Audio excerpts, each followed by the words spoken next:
អាដាមវ៉ាងវិនពិនឯករដ្ឋទូតនៃសាធារណរដ្ឋជាមនិតចិនប្រចាំកម្ពុជាអាដាមលោកជំទាវសមាជិកព្រឹទ្ធសភារដ្ឋសភាសមាជិករដ្ឋាភិបាលរាជរដ្ឋាភិបាលគណៈទឹកបដីភ្ញៀវកិត្តិយសលោកគ្រូអ្នកគ្រូក្មួយសិស្សានុសិស្សអ៊ំពូមីងបងប្អូនប្រជាពលរដ្ឋនិងអង្គពិធីទាំងមូលជាទីមេត្រីថ្ងៃនេះខ្ញុំមានសេចក្តីសប្បុរសរីករាយដែលបានចូលរួមជាមួយអាដាមវ៉ាងវិនពិនឯករដ្ឋទូតវិសម្បាញ់និងពេញសមត្ថភាពនៃសាធារណរដ្ឋជាមនិតចិនប្រចាំប្រជាណាចក្រកម្ពុជានិងជាមួយអាដាមលោកជំទាវលោកស្រីក្នុងពិធីសម្ពោធឲ្យប្រើប្រាស់ផ្លូវជាតិលេខ31ផ្លូវជាតិលេខ33និងផ្លូវជាតិលេខ41ដល់ទឹកធំនៅថ្ងៃនេះហើយក្នុងរយៈពេលប្រហែលជាក្នុងខែ4នេះតាមពិតគឺយើងបានសម្ពោធសមិទ្ធផលជាច្រើនជាមួយគ្នាតែមុនចូលឆ្នាំគឺយើងសម្ពោធសមិទ្ធផលធំពីរទី1គឺទំនើបកម្មមូលដ្ឋានជើងទឹកដែលពង្រឹងនៅវិស័យការពារជាតិដែលកិច្ចសហប្រតិបត្តិការជាមួយចិនទី2គឺការសម្ពោធដោយប្រើប្រាស់ផ្លូវជាតិលេខ71សេដែលតភ្ជាប់ខេត្តត្បូងឃ្មុំជាមួយនឹងខេត្តកំពង់ចាមហើយឆ្ពោះទៅខេត្តកំពង់ធំដែលតភ្ជាប់ជាមួយស្ពានផ្លូវថ្ងៃនេះគឺយើងសម្ពោធផ្លូវជាតិ3ខ្សែតែម្ដងដែលត5ខេត្តក្នុងនោះមានខេត្តកណ្ដាលកំពង់ស្ពឺតាកែវកំពតនិងកែបនិយាយរួមគឺភ្ជាប់និស្ស័យភ្ជាប់រវាងខេត្តនិងប្រជាជនផ្លូវនេះកាត់បាញ់បំពើកាត់ភ្នំស្រួយខេត្តកំពង់ស្ពឺចូលត្រាប់កក់ទៅដងតុងហើយភ្ជាប់តទៅទៀតទៅដល់ផ្លូវជាតិលេខ4ផ្លូវ51ទៅដល់ផ្លូវជាតិលេខ5អញ្ចឹងគឺខ្សែបតកលាគ្រាកាន់តែច្រើនដើម្បីអីដើម្បីទាញប្រជាពលរដ្ឋសម្រួលនៅលំហូរប្រជាពលរដ្ឋនៅក្នុងការធ្វើដំណើរក៏ដូចជាប្រកបរបរចិញ្ចឹមជីវិតអញ្ចឹងខ្ញុំមានមោទនភាពណាស់ហើយថ្ងៃនេះក៏អរគុណណាស់ចំពោះការស្វាគមន៍មិញគេបាញ់រូបមកដូចស្ពាល់ជាប់ក្រហមឡើយទេកាលពីថ្ងៃអាទិត្យទៅអត់ដឹងទៅដល់ផ្ទះបានមើលទៅជាប់សងខាងពុកបេញវិញចូលមួយម៉ានអ្នកវិញថាមកតាំងម៉ោង4គុំហ៎ពី3ខ្សើតទៅណាចឹងអរគុណណាស់អត់អីទេស្ពាល់ក្រហមអ្នកត្រាំកក់មិនបញ្ហាក្រែមក្រហមព្រោះសុវត្ថិភាពព្រោះលើគ្រួសារខ្ញុំគាត់ថាអត់អីទេកុំឲ្យតែក្រហមមកពីណាមើលអត់ដឹងតែ live TV អត់បញ្ហាអរគុណណាស់ចំពោះការស្វាគមន៍និងការឆ្លៃរាប់អានរបស់បងប្អូនអ្នកតកែវតែដមវ៉ាងវិញពីងតកែវមិនល្បីតែបកងតែប៉ុណ្ណោះទេពងទាកូនក៏ល្បីដែរហើយមានរបស់បរច្រើនទៀតម្សិលបកាយមួយនេះទៅជប់លៀងឯកឧត្តមកម្មវិធីបូកសរុបប្រចាំឆ្នាំយុវជនឯកឧត្តមវ័យសំណាងគាត់យកពងទា2002គ្រាប់ជា2គ្រាប់នឹងទៅណាបាទអញ្ចឹងគឺអាចផ្ញើជូនឯកឧត្តមទូតខ្លះដើម្បីសាកពងទាតកែវបាទអញ្ចឹងថ្ងៃនេះគឺជាមួយនឹងសមិទ្ធផលថ្មីសម្រាប់ឆ្នាំថ្មីហើយក៏ជាសមិទ្ធផលនៃទំនាក់ទំនងរវាងកម្ពុជានិងចិនដែលក្រោយចូលឆ្នាំនេះប្រហែលជា2សប្តាហ៍មុនឯកឧត្តមប្រធានាធិបតីស៊ីជីនពីងក៏បានមកទស្សនកិច្ចនៅកម្ពុជាក៏ជាសារមួយបង្ហាញអំពីទំនាក់ទំនងរឹងមាំរបស់យើងដែលកសាងតាំងពីឆ្នាំ50ជាងមកទសវត្សរ៍ទី50ដោយសម្ដេចព្រះបរមរតនកោដ្ឋនឹងបន្តភ្ជាប់មកទំនាក់ទំនងក្រោមការដឹកនាំរបស់សម្ដេចតេជោហើយរដ្ឋាភិបាលថ្មីក៏បន្តម្ដងមកទេហើយខ្ញុំក៏សូមយកឱកាសនេះចូលរួមត្រេកអរចំពោះការទទួលបានសមិទ្ធផលខ្សែផ្លូវដ៏ថ្មីស្រឡាងទាំងនេះជាមួយលោកតាអ៊ំពូមីងបងប្អូនប្រជាពលរដ្ឋមិនថាអ្នកនៅទីនេះផ្ទាល់នៅទូទាំងប្រទេសដែលធ្វើដំណើរតាមបណ្ដោយខ្សែទាំងផ្លូវទាំងនេះទេ សមិទ្ធផលនឹងចំណងដៃថ្មីនេះនឹងជួយសម្រួលដល់ការធ្វើដំណើរប្រចាំថ្ងៃនិងការដឹកជញ្ជូនផ្សេងរបស់បងប្អូនប្រជាពលរដ្ឋដែលនេះជាការខិតខំប្រឹងប្រែងរបស់រាជរដ្ឋាភិបាលនៅក្នុងការបន្តអភិវឌ្ឍទៅមុខឥតជប់ចូលលើវិស័យហេដ្ឋារចនាសម្ព័ន្ធដឹកជញ្ជូននិងការតភ្ជាប់បតិកលាពីតំបន់មួយទៅតំបន់មួយជាបន្តបន្ទាប់នៅគ្រប់ទីកន្លែងទូទាំងប្រទេសគួររំលឹកដែរថាផ្លូវជាតិលេខ31 33និង41ធ្លាប់បានសាងសង់ម្ដងរួចមកហើយជាប្រភេទក្រាលកៅស៊ូស្ទាប់ DBST ក្នុងអំឡុងឆ្នាំ2011ដែលក្នុងនោះផ្លូវជាតិលេខ31និងកំណត់ផ្លូវជាតិលេខ33ចាប់ពីកំពង់ត្រាចដល់ទីរួមខេត្តកំពត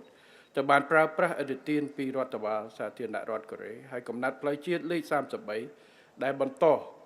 ពីកំពង់ត្រាចដល់ព្រំដែនកម្ពុជាវៀតណាមក៏ប្រើប្រាស់ឥណទានពីធនាគារអភិវឌ្ឍន៍អាស៊ី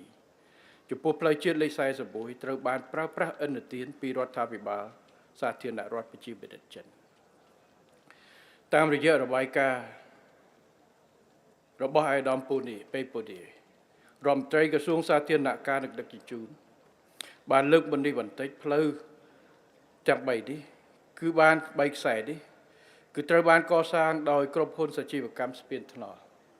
Gen CBRC TRBC ក្រោមឥណទានសម្បទានពីរដ្ឋាភិបាលនៃសាធារណរដ្ឋប្រជាមានិតចិនសរុបប្រមាណជាង$188លានរួមទាំងថវិកាបរិភាគមួយចំនួនពីរដ្ឋាភិបាលកម្ពុជាខ្ញុំក៏បានកត់សម្គាល់ផងដែរថាអំពីភាពចាំបាច់នៃការលើកកម្រិតគុណភាពផ្លូវជាតិទាំង3ខ្សែនេះឡើងវិញនឹងអត្ថប្រយោជន៍ជាច្រើនរួមទាំងការតភ្ជាប់ការបតិកលានៅផ្លូវជាតិទាំង3ខ្សែនេះដែលជាសរសៃឈាមសេដ្ឋកិច្ចដ៏សំខាន់និងជាខ្សែផ្លូវរួមចំណែកលើកកម្ពស់សកម្មភាពដឹកជញ្ជូនទេសចរនៅកម្ពុជាផ្លូវ3ខ្សែនេះគឺคล้ายជាធាតុផ្សំសំខាន់ជាមួយនឹងការពង្រីកសក្តានុពលនៅខេត្តទិសនិរតីរបស់យើងមានផ្លូវដែកយើងមានផ្លូវថ្នល់ដែលត្រូវកសាងជាច្រើនរួមទាំងស្ពានដែលឆ្លងកាត់នេះដែលបតិកលាគ្នាហើយសុទ្ធជាមូលដ្ឋានគ្រឹះសម្រាប់នាំការវិនិយោគនិងបង្កើតការវិនិយោគនៅទីនេះផ្លូវ41ខ្ញុំចាំហើយផ្លូវនេះខ្ញុំជិះច្រើនដងតាំងពីធ្វើឲ្យដំបូងក្រោយបោកគូរីខូចឥឡូវក៏យើងជួសជុលឡើងវិញផ្លូវ33 34ពីបៃគុះចាក់មកតភ្ជាប់មកដល់ខេត្តកែបកាលមុនផ្លូវនេះធ្វើហើយភាគច្រើនគឺជិះទៅតាមកពតផ្លូវជាតិលេខ3ដោយសារផ្លូវនេះរៀងលំបាកបន្តិចតែទេសភាពល្អ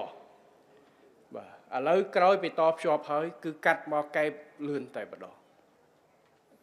ដល់ឡែកផ្លូវ33ពីព្រៃចាកឡើងទៅខេត្តកពតធ្វើឲ្យប្រសើរឡើងបែបនេះក៏ការជួយបន្ថែមទៀតទៅក្នុងសេដ្ឋកិច្ចរបស់យើងហើយផ្លូវ41ក៏តភ្ជាប់ពីខេត្តកពតខេត្តកែបឡើងទៅដល់ផ្លូវជាតិលេខ4ខេត្តកំពង់ស្ពឺហើយបន្តទៅ51ទៅចាក់ទៅផ្លូវជាតិលេខ5បន្តទៅ44ចាក់ទៅអរ៉ាល់នឹងទីទៀតតជាប់ទៅខេត្តកោះកុងអញ្ចឹងបើកច្រកកាន់តែច្រើនអញ្ចឹងអ្នកជុំគិរីអ្នកត្រាំកក់ថ្ងៃក្រោនទៅកោះកុងមិនបាច់ចាំតែតលទៅផ្លូវកាត់កពតទៅវិរិញហើយចាក់ទៅ48ទេអាចចាក់តាម44ឡើងទៅតាមនេះបានច្រើនទៅផ្លូវជាតិលេខ5មិនបាច់ទៅដល់ព្រំពេញហើយឡើងទៅចាក់ទៅទេគឺអាចទៅ51ហើយចាក់ឡើងទៅបន្តទៅទៀតហើយនេះគឺជាការតភ្ជាប់អត្ថប្រយោជន៍នៃខ្សែ3នេះហើយមិនមែនតែផ្លូវ3ខ្សែនេះទេផ្លូវនេះជាផ្លូវមេប៉ុន្តែយើងនឹងធ្វើផ្លូវហើយក៏មានផ្លូវបន្ត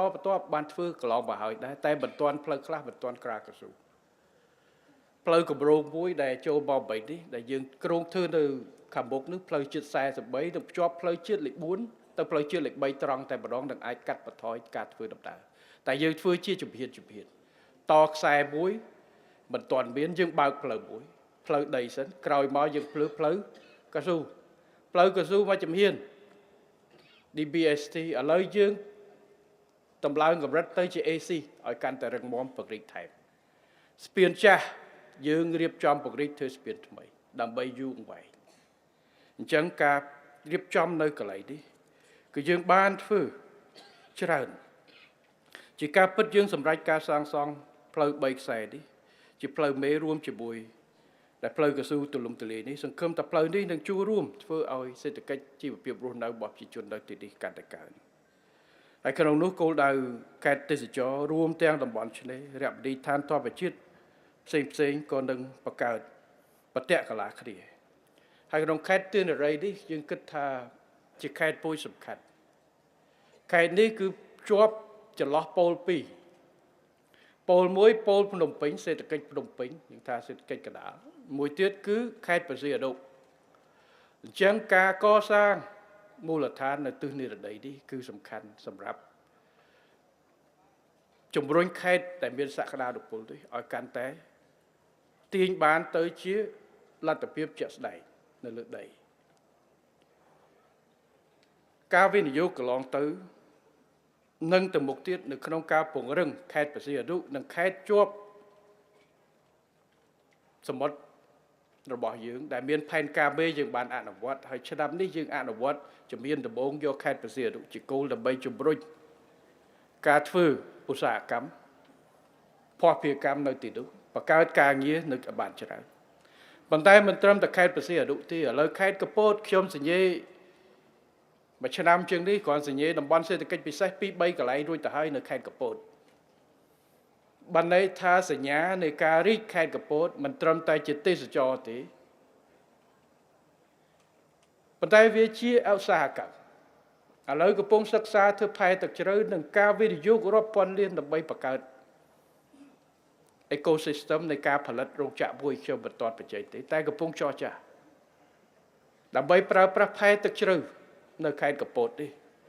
នៅក្នុងការផលិតផលសំខាន់មួយផ្គត់ផ្គង់ទីផ្សារអន្តរជាតិដោយក្រុមហ៊ុនមួយដែលគាត់គ្រោងវិនិយោគធំនៅទីនេះ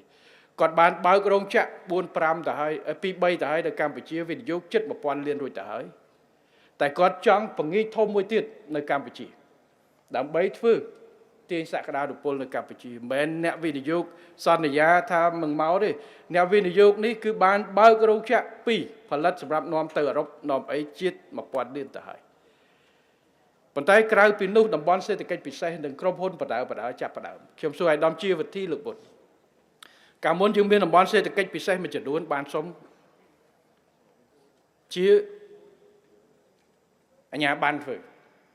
កន្លែងខ្លះធ្វើបានខ្លះអត់មានមនុស្សឥឡូវចាប់ផ្ដើមឃើញរោងចក្រមកដាក់បដៅ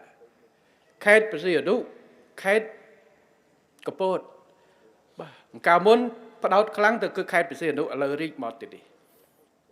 ហើយតើតបភ្ជាប់នៃប្រព័ន្ធប្រៃជីករបស់យើងទៅមុខនឹងធ្វើឲ្យខេត្តតាកែវប្រហែលជានឹងមិនល្បីតែបកងហើយនឹងពងទាកូនទៀតទេ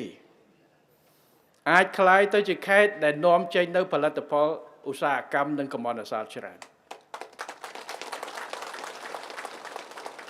តែអញ្ចឹងមិនមែនបានន័យថាឈប់ឲ្យចិញ្ចឹមបកងហើយពងទាកូននោះទេ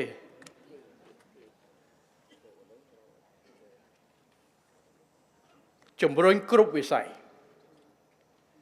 ខេត្តកណ្ដាលរាជធានីភ្នំពេញខេត្តតាកែវកែបកពតភ្ជាប់ជាមួយខេត្តព្រះសីហនុកោះកុកអញ្ចឹងខេត្តដែលជាប់នេះដោយខេត្តកំពង់ស្ពឺខេត្តពោធិ៍សាត់ក៏មានសក្តានុពលដេញបន្តគ្នានេះហើយដែលយើងថា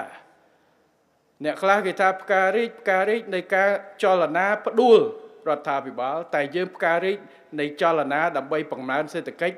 និងជីវភាពរស់នៅរបស់ប្រជាជនពីខេត្តមួយទៅខេត្តមួយពីប៉ូលមួយទៅប៉ូលមួយឲ្យកាន់តែច្រើនដើម្បីសេដ្ឋកិច្ចយើងរីកចម្រើនទូទាំងប្រទេសអញ្ចឹងការតភ្ជាប់នៃសរសៃឈាមនេះគឺជាកិច្ចការសំខាន់របស់យើងអាដាមលោកជំទាវលោកស្រីផ្លូវចាំ3ខ្សែនេះក៏នឹងចូលរួមបន្ថែមនៅក្នុងការបង្កើនសក្តានុពលនិងបង្កើតនៅបណ្ដាញបតកលាគ្នាហើយអ្នកដែលបានផលអ្នកណាទី1ផលផ្ទាល់គឺអ្នកនៅក្នុងខេត្តទាំងប្របាទទាំងឯងបាទទី2គឺប្រជាពលរដ្ឋខ្មែរនៅតំបន់ផ្សេងដែលមកស្វែងរកការងារនៅខេត្តទាំងប្របាទនេះ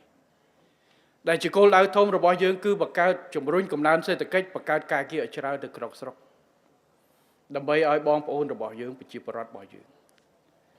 ការដើរតាក់មួយការតាក់ទាញវិនិយោគការជំរុញសេដ្ឋកិច្ចនៅក្នុងប្រទេសថែរក្សាលំនឹងសុខសន្តិភាពស្ថិរភាពការដាក់ចេញនៅគោលនយោបាយលើកទឹកចិត្តការវិនិយោគផ្សេងបានធ្វើឲ្យកម្ពុជាជាប្រទេសមួយដែលគោលដៅវិនិយោគទេសចរកាន់តែច្រើន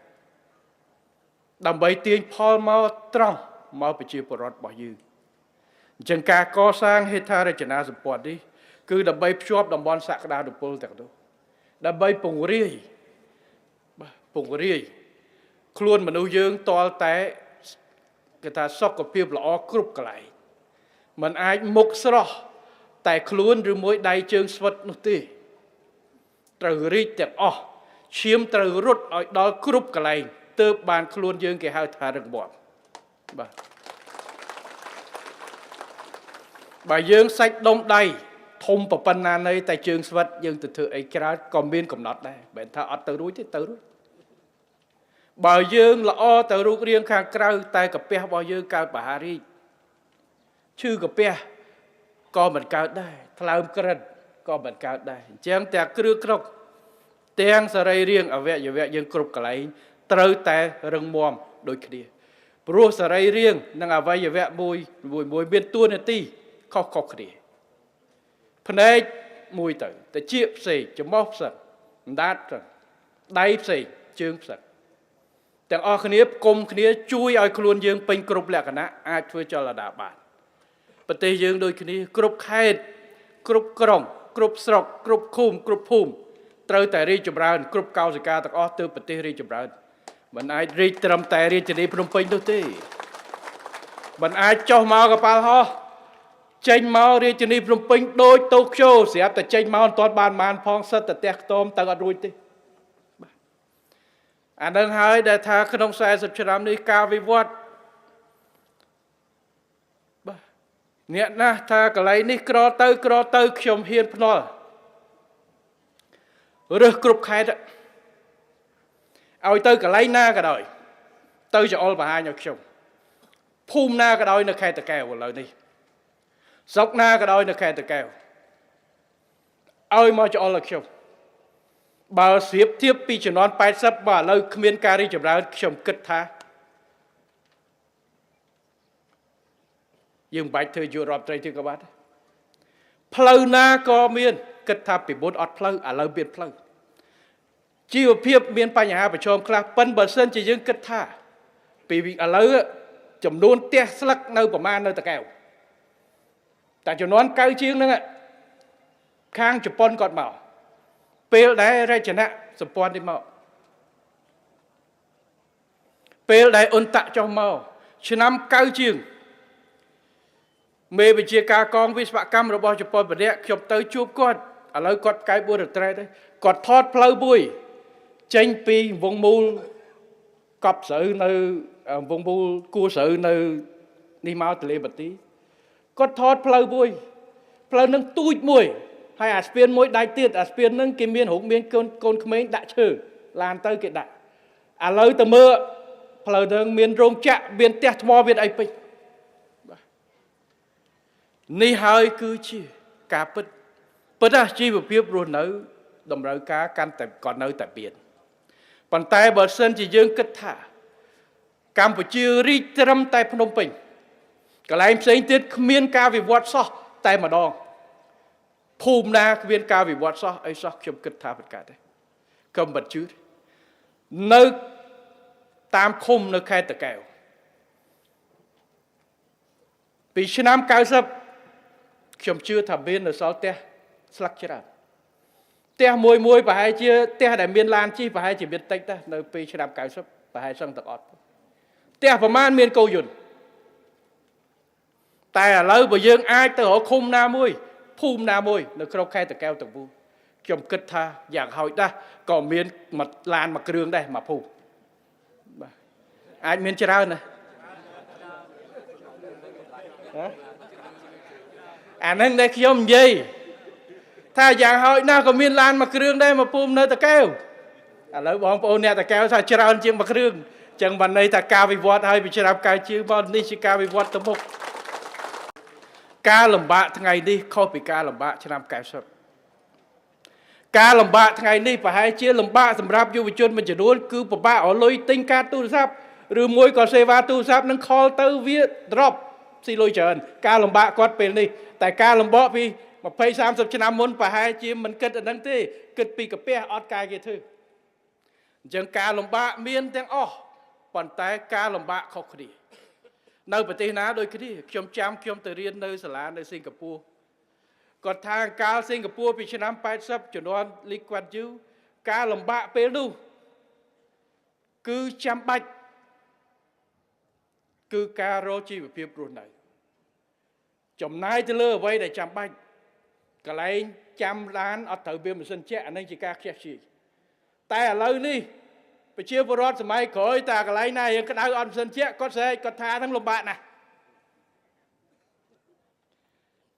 កាលពីខ្ញុំនៅក្មេងនៅភ្នំពេញផ្ទះអត់មានម៉ាស៊ីនជែកទេផ្ទះមានតែដង្ហើរល្អហើយយប់ឡើងបក់ផ្លិត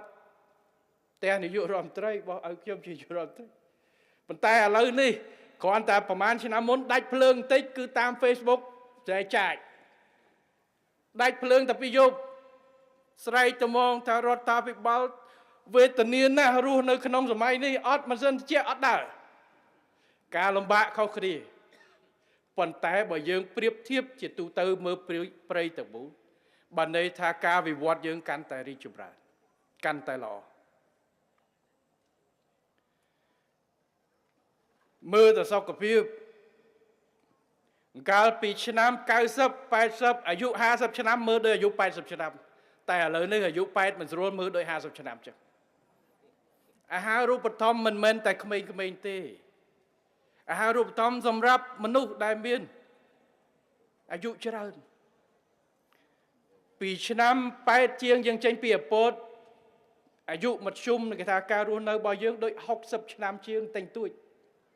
ឥឡូវឡើង70អីខ្ពស់ជាងពីជំនាន់មុនខ្វះអីហូបគេថាជំនាន់អពតមិនឲ្យហូបឥឡូវពេទ្យមិនឲ្យហូបជួបអ៊ំខ្លះគាត់ថាឥឡូវបាក់ណាស់គួរឲ្យពេទ្យអត់ឲ្យអ៊ំហូបដោយសារអ៊ំលើសជាតិខ្លាញ់ជាតិកច្រើនសុខភាពជាគោលនេះជាការវិវត្តរបស់យើងប៉ុន្តែយើងមិនឲ្យមានតែនៅតែក្នុងព្រំពេញយើងជំរុញទាំងអស់សាលារៀនមិនឲ្យរៀនតែនៅព្រំពេញទេមិនដូចពីមុនសង្គ្រាមដែលយើងមានការខ្វះខាតកូនចៅប្រុសត្រូវឆ្លងទៅរៀនដោយសម្ដេចតេជោត្រូវទៅរៀននៅព្រំពេញដោយសារនៅស្រុកស្ទឹងត្រង់មិនសូវមានកន្លែងមួយខេត្តមួយស្រុកចង្ការមានវិទ្យាល័យមួយសិស្សច្រើនឥឡូវយើងជំរុញច្រើនយើងរុញទៅដល់គ្រប់កន្លែងរុញការងារទៅដល់មូលដ្ឋានទៀតកសាងមណ្ឌលសុខភាពរបស់យើងជីវិតប្រជាពលរដ្ឋត្រូវការ3ដែលជាការសំខាន់ដែលរដ្ឋត្រូវយកចិត្តទុកដាក់ដោះហើយអាណត្តិគ្រប់អាណត្តិទាំងអស់រួមទាំងអាណត្តិនេះមកដាក់គោលដៅ3ធំទី1សុខភាពទី2ចំណេះដឹងទី3ជីវភាពគឺឱកាសការងារដែលរដ្ឋាភិបាលជំរុញខ្លាំងណាស់គោលនយោបាយ6ចំណុចអាទិភាពដែលយើងដាក់កម្មវិធី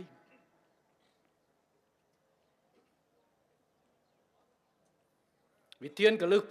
5គឺសំដៅទៅលើការលើកកម្ពស់សុខភាពប្រជាពលរដ្ឋជំរុញវិស័យសុខាភិបាលឲ្យកាន់តែរឹងមាំជាពិសេសមូលដ្ឋានមណ្ឌលសុខភាពរៀបចំគោលនយោបាយគេថាសុខភាពសាធារណៈចេញបសសស្វ័យនយោជបសសបូកជាមួយបានសមត្ថភាពសម្រាប់ប្រជាពលរដ្ឋដែលខ្វះលទ្ធភាពដើម្បីជួយផ្ដល់អាហារូបករណ៍1.5 លាននាក់ដើម្បីឲ្យកូនចៅប្រជាជនជាពិសេសអ្នកដែលលំបាកមានឱកាសរៀនបើគាត់លែងទៅរៀននៅវិទ្យាល័យឬបន្តទៀតយើងរុញការបណ្ដុះបណ្ដាលវិជ្ជាជីវៈឲ្យផ្ដល់អាហារូបករណ៍ឲ្យគាត់រកការងារឲ្យគាត់ធ្វើទាញវិនិយោគបន្ថែមដើម្បីបង្កើតការងាររុញទៅដល់មូលដ្ឋានដំឡើងវិវត្ត អបបរបានិងអត្ថប្រយោជន៍ផ្សេងទាំងមន្ត្រីរាជការទាំងកងកម្លាំងប្រដាប់អាវុធទាំង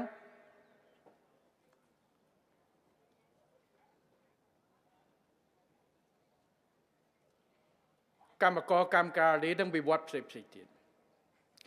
ម្សិលមិញខ្ញុំទិបសញ្ញាអនុក្រឹត្យមួយដំឡើងប្រាក់ឧបត្ថម្ភសម្រាប់មន្ត្រីចូលសោធនបាទអញ្ចឹងយើងគិតទាំងអ្នកដែលកំពុងធ្វើការគិតទាំងអ្នកដែលចូលសោធនតិចច្រើនរដ្ឋាភិបាលមិនបានផ្លេចទេកម្រិតជីវភាពប្រជាពលរដ្ឋទាំងអស់បាទរៀងយឺនតិចខែនេះបាទមានគេសួរមិនកែលោរដ្ឋាភិបាលអត់ចេញទេប៉ុន្តែយើងបានចេញអនុក្រឹត្យអញ្ចឹងការគិតគូរពីជីវភាពរស់នៅរបស់មន្ត្រីរាជការកងកម្លាំងប្រដាប់អាវុធប្រជាពលរដ្ឋទាំងអស់គិតទាំងពីសុខភាពកូនមិនទាន់កើតប្រជាពលរដ្ឋជាច្រើនមន្ត្រីរាជការកម្មករកម្មការនេះប្រជាជនជាច្រើនបានទទួលផលគ្រាន់តែចាប់ដើមមានផ្ទៃពោះរដ្ឋជួយបានទៅហើយ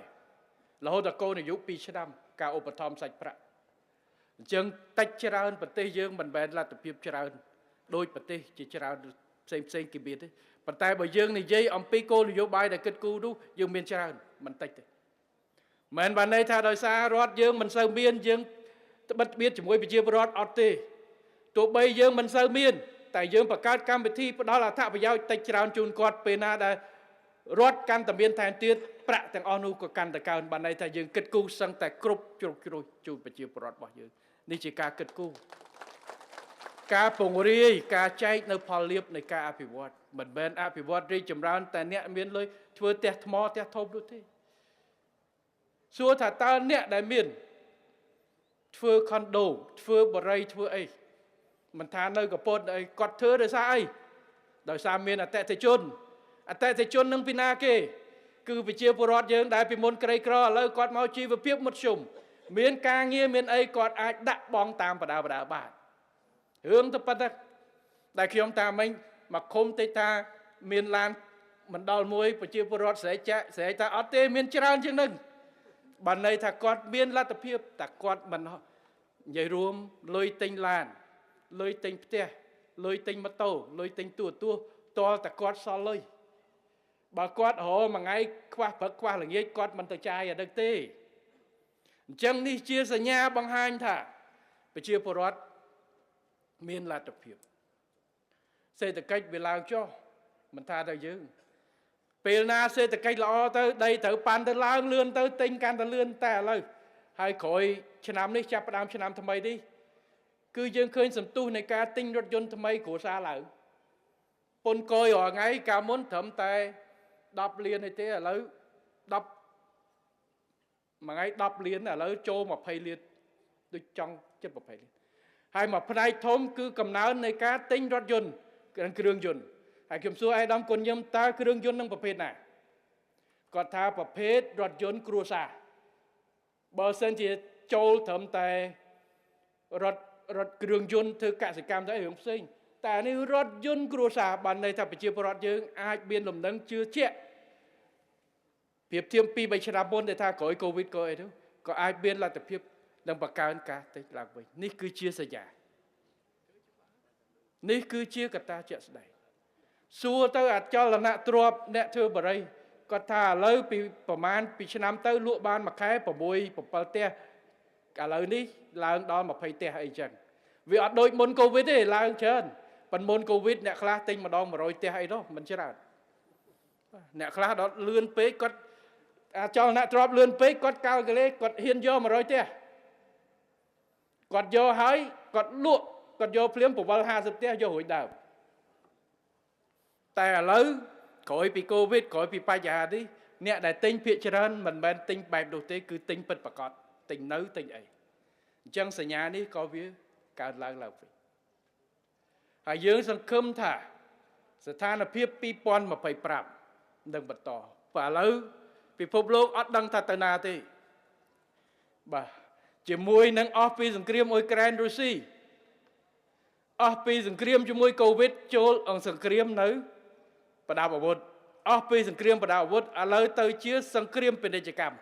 ដែលពិភពលោកមិនដែលឃើញក្នុងជិត100ឆ្នាំអញ្ចឹង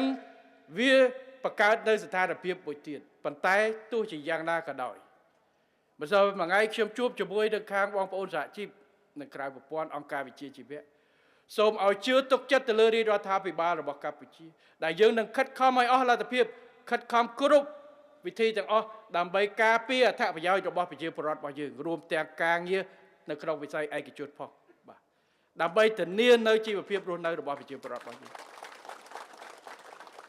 យើងធ្វើពាណិជ្ជកម្មគ្រប់ប្រទេសទាំងអស់អត់មានរើសពីដាទេ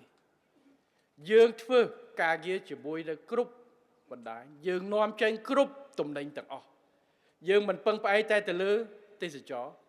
យើងមិនពឹងផ្អែកតែទៅលើឧស្សាហកម្មយើងមិនពឹងផ្អែកតែទៅលើកសិកម្មទេយើងត្រូវពង្រាយសក្តានុពលនិងទាញយកសក្តានុពលរបស់ប្រទេសរបស់យើងដើម្បីឲ្យបានគ្រប់វិស័យហើយបង្កើតការងារឲ្យគ្រប់ច្រកល្ហកជូនប្រជាពលរដ្ឋយើងបាទទាំងទីផ្សារក្នុងស្រុកទាំងទីផ្សារក្រៅស្រុកយើងធ្វើយ៉ាងណាបន្តដើរទៅមុខទៀតប្រទេសយើងមិនឈប់ទេបងប្អូនហើយសូមជឿចោះរដ្ឋាភិបាលមិនរត់ចោលបងប្អូនទេយើងនៅខំស្មៅជាមួយគ្នាទោះបីជាពេលចូលឆ្នាំក៏ដោយឯកឧត្តមសុនចន្ទថុលក្រុមការងារគាត់អត់សម្ភារទេអង្គុយគិតគូរពិចារណាដើម្បីតាក់ទងការចរចារឿងពាណិជ្ជកម្មរាជរដ្ឋាភិបាលក្រសួងសេដ្ឋកិច្ចនឹងប្រកាសវិធានការដើម្បីលុបទប់ស្កាត់នៅការឆ្លៀតឱកាសនាំចេញ transshipment អីផ្សេងៗដើម្បីបង្ហាញឆន្ទៈរបស់យើងក្នុងការពង្រឹងការគ្រប់គ្រងប៉ុន្តែយើងមានវិធានការគ្រប់គ្រងកន្លងទៅប៉ុន្តែទោះជាយ៉ាងណាក៏ដោយទោះបីជាសង្គ្រាមមិនថាសង្គ្រាមជាមួយកូវីដមិនថាសង្គ្រាមពាណិជ្ជកម្មមិនថាឥទ្ធិពលពីសង្គ្រាមនៅតំបន់ផ្សេងៗទៀតរាជរដ្ឋាភិបាលដឹកនាំដោយគណៈបព្វជិជនកម្ពុជានៅជាមួយប្រជាជនជានិច្ចហើយខិតខំរកវិធីសាស្ត្រដើម្បីជួយជីវិតជួយជីវភាពរស់នៅរបស់ប្រជាពលរដ្ឋសូមជឿទុកចិត្តចុះបាទយើងអត់ដែលរត់ទេហើយយើងក៏មិនដែលយល់លេសហេតុផលនេះក៏ដោយមានមូលហេតុដែលយើងត្រូវបញ្ជូនសារឲ្យបញ្យល់បងប្អូនខ្លះគាត់ឆ្ងល់ថាហេតុបីរដ្ឋាភិបាលចន្លោះនេះចន្លោះនោះក្រសួងស្ថាប័នត្រូវចេញទី1បញ្យល់ឲ្យមហាជនបានយល់បងប្អូនខ្លះថាអានឹងជាការដោះសារអត់ទេយើងមិនត្រឹមតែបញ្យល់ទេប៉ុន្តែពេលជាមួយគ្នាយើងមើលថាតើបញ្ហានេះពិតប្រាកដយ៉ាងម៉េចរកវិធីដោះស្រាយយ៉ាងណាដើម្បីលុបបំបាត់បើបញ្ហានេះបានដោះស្រាយហើយយើងក៏បញ្យល់ដើម្បីឲ្យបងប្អូនជ្រាបនេះគឺជាការទទួលខុសត្រូវរបស់រដ្ឋាភិបាលប្រជាពលរដ្ឋមន្ត្រីរាជការអតីតយុទ្ធជនមន្ត្រីត្រាមន្ត្រីរាជការឆ្ងល់ថាតើរដ្ឋាភិបាលយើងផ្លេចតឡើងប្រាក់ខែវិវត្តទេអត់ទេយើងបញ្ចេញឲ្យបើសិនមិញហ្នឹងគឺមានការបំភ័យអារឿងណាផ្សេងទៅរឿងទន្ទាគាររឿងអីដែរទៅទៀតថាឲ្យមើលតាប្រជុំអញ្ចឹងអ្វីដែលសំខាន់គឺការទទួលខុសត្រូវរបស់យើងចំពោះប្រជាពលរដ្ឋរបស់យើងហើយការកសាងផ្លូវនៅទីនេះលោកអ៊ំពូវិញបងប្អូនផ្លូវគឺជាអាទិភាពកលឹះ5របស់រដ្ឋាភិបាលក្នុងយុទ្ធសាស្ត្របញ្ចកោណដំណាក់កាលទី1ក៏ដូចជាយុទ្ធសាស្ត្រចតកោណពីមុនមនុស្សទឹកមនុស្សផ្លូវទឹកភ្លើងនិងបច្ចេកវិទ្យាអញ្ចឹងផ្លូវបន្ទាប់ពីមនុស្សដូចខ្ញុំនិយាយអញ្ចឹងសុខភាពចំណេះដឹងសមត្ថភាពបំណិននិងការងារគឺកាពះឥឡូវចូលផ្លូវហេតុអីបានផ្លូវជាអាទិភាពទី2ផ្លូវអាទិភាពទី2ដោយសារផ្លូវគឺជាសរសៃឈាមសំខាន់ដូចខ្ញុំនិយាយចឹងជាកន្លែងដែលនាំឈាមទៅគ្រប់កន្លែងដើម្បីឲ្យជីវភាពរស់នៅរបស់ប្រជាជនគ្រប់កន្លែងបានប្រសើរខ្លួនយើងមើលសរសៃឈាមរបស់យើងបើសិនជាដៃរបស់យើងឈាមអត់បណ្ដល់ដាច់សរសៃណាមួយទុកយូរត្រូវកាត់ដៃទាំងចោលពួកចាំអត់ដល់ឈាមនៅតែបេះដូងរុញទៅកន្លែងផ្សេងផ្លូវដូចគ្នាសួរថាផ្លូវខ្សែមួយនេះបើសិនជាផ្លូវខ្សែមួយនេះមិនបានពង្រីកពង្រឹងតែចំណុចតភ្ជាប់ចន្លោះពីចំណុចតភ្ជាប់ពីផ្លូវជាតិលេខ4មកដល់កំពង់ត្រែកនេះបុកផ្លូវជាតិលេខ3តើបដោយផ្លូវនឹងអាចរីកដល់ថ្ងៃហ្នឹងទេប្រហែលជាអត់ទេ បើគេមកលំបាកគេប្រហែលជាមិនមកច្រើនទេអង្កាលផ្លូវនេះមិនទាន់ធ្វើហើយបងប្អូនអាចដឹងហើយអង្កាលពីធ្វើហើយលើកមុនជិះច្រើនជិះផ្លូវកាត់ខ្ញុំក៏ជិះផ្លូវហ្នឹងតែដល់ផ្លូវនឹងចាប់ខូចគេជិះផ្លូវជាលេខ3ម្ដងអញ្ចឹងសេដ្ឋកិច្ចហាងកាទៀវតាមផ្លូវ41ហ្នឹងក៏ប្រហែលជាលំបាកដែរអញ្ចឹងការរៀបចំតផ្លូវនេះគឺជាកិច្ចការសំខាន់ណាស់សម្រាប់ពង្រាយនៅសេដ្ឋកិច្ចរបស់យើង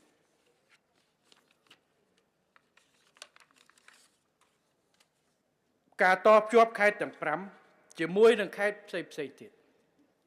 ឥឡូវបើយើងនិយាយអំពីការវិនិយោគធ្វើផ្លូវវិនិយោគធ្វើផ្លូវនេះគឺវាផលចំណេញច្រើនជាងវិនិយោគហេដ្ឋារចនាសម្ព័ន្ធអីផ្លូវ3ខ្សែនេះដែលយើងបង្រើបធ្វើគេថាឲ្យប្រសើរឡើងធ្វើពី AC អីនេះបូកទៅ200គីឡូចំណាយថវិកា$188 លានឥឡូវបើសិនជាយើងយក$188 លាននេះជាជាងធ្វើផ្លូវតភ្ជាប់200គីឡូយើងយកទៅធ្វើតំបន់សេដ្ឋកិច្ចពិសេសយើងអាចធ្វើចំណាយប្រហែលជា2-300ហិកតានៅនោះឬមួយក៏យកទៅធ្វើបរិយាប៉ុន្តែអត់មានផ្លូវតភ្ជាប់បងប្អូនបរិយាដែលធ្វើឲ្យតំបន់សេដ្ឋកិច្ចពិសេសដែលធ្វើឲ្យមិនដើរទេពីណាទៅធ្វើជិះទៅធ្វើការកន្លែងហ្នឹងបើអត់មានផ្លូវដឹកជញ្ជូនពីណាទៅទិញផ្ទះនៅកន្លែងហ្នឹងបើចូលទៅជ្រៅអត់មានផ្លូវតភ្ជាប់អត់ទៅទេកន្លែងហ្នឹងយូរវាទៅជាកន្លែងកចោលតែអាគារចោលអស់តម្លៃទៅវិញជឿទេប៉ុន្តែអា200គីឡូដែលធ្វើថ្មីនេះបងប្អូនចាំមើលអស់188លានដូចគ្នាឆ្លងកាត់5ខេត្តតែអាតាមបដ ாய் ផ្លូវទាំងនឹងសេដ្ឋកិច្ចកាន់តែកើនឡើងហាងកាទៀវកាន់តែរីកមនុស្សមកកាន់តែច្រើនធ្វើដំណើរឆ្លងកាត់កាន់តែច្រើនអ្នកស្រុកអ្នកភូមិអាចលក់ដូរកាន់តែច្រើនផលិតផលស្វាយពីក្នុងអីនាំយកមកលក់តាមផ្លូវនឹងកាន់តែច្រើនបានន័យថាផលជូនដល់ប្រជាជនកាន់តែច្រើនហើយមិនត្រឹមនៅតាមបដ ாய் ខ្សែមេនឹងទេតាមផ្លូវខ្លះទៀតតភ្ជាប់ពីនឹងទៀតតំបន់នឹងគឺជាក់ស្ដែងខ្ញុំធ្លាប់ជិះម៉ូតូកាលខ្ញុំជិះម៉ូតូខ្ញុំស្វែងយល់ប្រទេសបានច្រើនជាងខ្ញុំមកតាមអង្គតសោមកាច់មកតាមផ្លូវយើងនេះជិះមកបាច់អត់កាច់ទៅដល់ផ្លូវ41ហ្នឹងយើងហួសទៅទៀតទៅផ្សារតាពាំងដៅហួសតាពាំងដៅចាក់ទៅដល់ភ្នំស្រួយទេសភាពល្អហើយភ្នំស្រួយឡើងចេញទៅផ្លូវជាតិលេខ4ឡើងទៅការីរុំខ្ញុំធ្លាប់ទៅបាទមិនស្រួលច្បាយខេតអត់តាន់ទៅផងខ្ញុំជិះតាមផ្លូវនេះផ្លូវហ្នឹងមកកណាត់ចុចផុតពីតិចទៅផ្លូវដីឡើយតែបង្គិចធំថ្ងៃក្រោយយើងចាក់គ្រូតែតាមផ្លូវរឿងមើលមានជាការមានអីទៅទឹកហើយមានសួនខ្ញុំមើលដូចមានកន្លែងគេធ្វើស្អីទេ resort បាទហើយមានកន្លែងដូចជិះអាទឹកស្អីផងនៅតាមផ្លូវនៅឆ្វេងដៃហួសទៅបន្តិចជិះពេដាឡូប៉ុន្តែខ្ញុំភ្លេចឈ្មោះកន្លែងហ្នឹងម្លេចទំនប់ម្លេចហ៎បាទឥឡូវបើសិនអត់មានផ្លូវ41នេះសួរតាមកទេប្រហែលកន្លែងហ្នឹងមិនដើរទេមិនមានជាការស្វាយអីធំប្រជាពលរដ្ឋនៅធ្វើតាមផ្លូវទឹកទេហើយប្រជាពលរដ្ឋអ្នកនៅទីនេះចង់ទៅក៏បានហើយខ្ញុំជិះច្រើនកន្លែងឥឡូវផ្លូវដែលយើងធ្វើតភ្ជាប់មិនត្រឹមតែឲ្យកន្លែងនឹងតែរីកសហគមន៍រីកច្រើនកន្លែងខ្លះតំបន់ទេសចរសហគមន៍នៅថ្ពងមានជ្រាវបាទនៅថ្ពងមានជ្រាវខ្ញុំចូលទៅនឹងផ្លូវចូលទៅដោយសារផ្លូវ44យើងតភ្ជាប់ទៅអរ៉ាល់ហើយឥឡូវផ្លូវ44នេះតិចទៀតចាក់ទៅដល់កោះកុងបុកផ្លូវ48ទៀតដែលក្រុមនឹងធ្វើក្នុងពេលឆាប់ខាងមុខអញ្ចឹងកាន់តែល្អទៅទៀតឥឡូវមានហើយឈូសទីផ្លូវដីតែតិចទៀតទៅជាផ្លូវកន្លែងនោះមានភ្នំផ្សារមានទេទឹកពុះទៅមុខទៀតបាទហើយគេមុនខ្ញុំទៅដល់ច្រកលៀងនៅពោធិ៍សាត់បាទមានផ្លូវដូចផ្លូវលេខ10អត់ដឹងជិះកាត់ទៅ ថាចាក់ចូលខ្ញុំទៅមើលកន្លែងនោះសហគមន៍ប្រជាពលរដ្ឋគាត់បង្កើតជាសហគមន៍ទេសចរអ្នកនៅមូលដ្ឋាននឹងហើយការតភ្ជាប់ផ្លូវគឺធ្វើឲ្យសេដ្ឋកិច្ចរបស់ប្រជាពលរដ្ឋនិងប្រជាពលរដ្ឋរកឱកាសបង្កើតជីវភាពរស់នៅបើបូកជាតម្លៃនៃសេដ្ឋកិច្ចវាច្រើនជាង$188 លានវាបានរាប់ពាន់លានដុល្លារពីចំណូលចូលប្រជាពលរដ្ឋនិងឱកាសការងារនិងឱកាសធ្វើទីផ្សាររបស់ប្រជាពលរដ្ឋនៅមូលដ្ឋានផ្លូវ41បុកទៅផ្លូវ44ផ្លូវ44ក្រោយពីធ្វើតភ្ជាប់ទៅអូរ៉ាល់រោងចក្របង្កើតនៅទីនោះមកកកោកពីមុនអត់សូវមានតែឥឡូវគេចាប់ផ្ដើមទៅដោយសារប្រព័ន្ធដឹកជញ្ជូនកាន់តែល្អវាស្រួលបើគ្មានភ្លើងគ្មានផ្លូវគេមិនទៅទេសំបីតែអ្នកធ្វើការក៏ពិបាកដែរបងប្អូនខ្លះគាត់មិនទៅធ្វើការបើកន្លែងហ្នឹងពិបាកទៅធ្វើដំណើរវល់ល្ងាចបានទៅដល់អត់មានពីណាទៅទេតែដោយសារយើងធ្វើផ្លូវនេះហើយនេះបានយើងថាផ្លូវជាអាទិភាពទី2ដែលខ្ញុំតែងនិយាយថាបើទៅតដឹងកូនគេម៉ែគេថាអត់ផ្លូវទេអាវ៉ាចប់ហើយគឺមានផ្លូវមានសង្ឃឹមមានផ្លូវផ្ដល់ឱកាសឲ្យប្រជាពលរដ្ឋអាចប្រើការច្នៃប្រឌិតរបស់គាត់ទាញយកផលសេដ្ឋកិច្ចចូលកប៉ៅរបស់គាត់មានផ្លូវទាញការវិនិយោគដើម្បីផ្ដល់ឱកាសការងារតម្លាក់លុយរាប់ពាន់លានដុល្លារចូលទៅខេត្តកំពង់ស្ពឺខេត្តផ្សេងទៀតនេះហើយគឺជាការវិនិយោគទៅលើផ្លូវរបស់យើងបាទដែលជាអត្ថប្រយោជន៍ទី2នៃគោលនយោបាយចតុកោណនៅឥឡូវបញ្ចកោណដំណាក់កាលទី1បង្កើតច្រើនណាស់អ្នកខ្លះគេថាអួតបើឥឡូវវាន់កខ្ចីលុយទៀតហើយឥឡូវប្រទេសណាមិនខ្ចីលុយគ្រាន់តែទម្រង់នៃការខ្ចីលុយខុសគ្នាឥឡូវខ្ញុំបញ្យល់ទេរដ្ឋាភិបាលជាច្រើននៅលើពិភពលោកប្រភពចំណូលនឹងរដ្ឋមានមកពីណាខ្លះប្រភពចំណូលទី1គឺមកពីពន្ធអាករប្រទេសយើងពន្ធអាករតូចណាស់ណាពន្ធដីពន្ធអីភាគច្រើនអត់មានទេបើនៅប្រទេសខ្លះពន្ធត្រួតគ្នាប្រទេសខ្លះមានរដ្ឋបាល2ថ្នាក់រដ្ឋបាលសហព័ន្ធរដ្ឋបាលរដ្ឋបង់2ជាន់កន្លែងខ្លះបង់3ជាន់បង់រដ្ឋបាលរបស់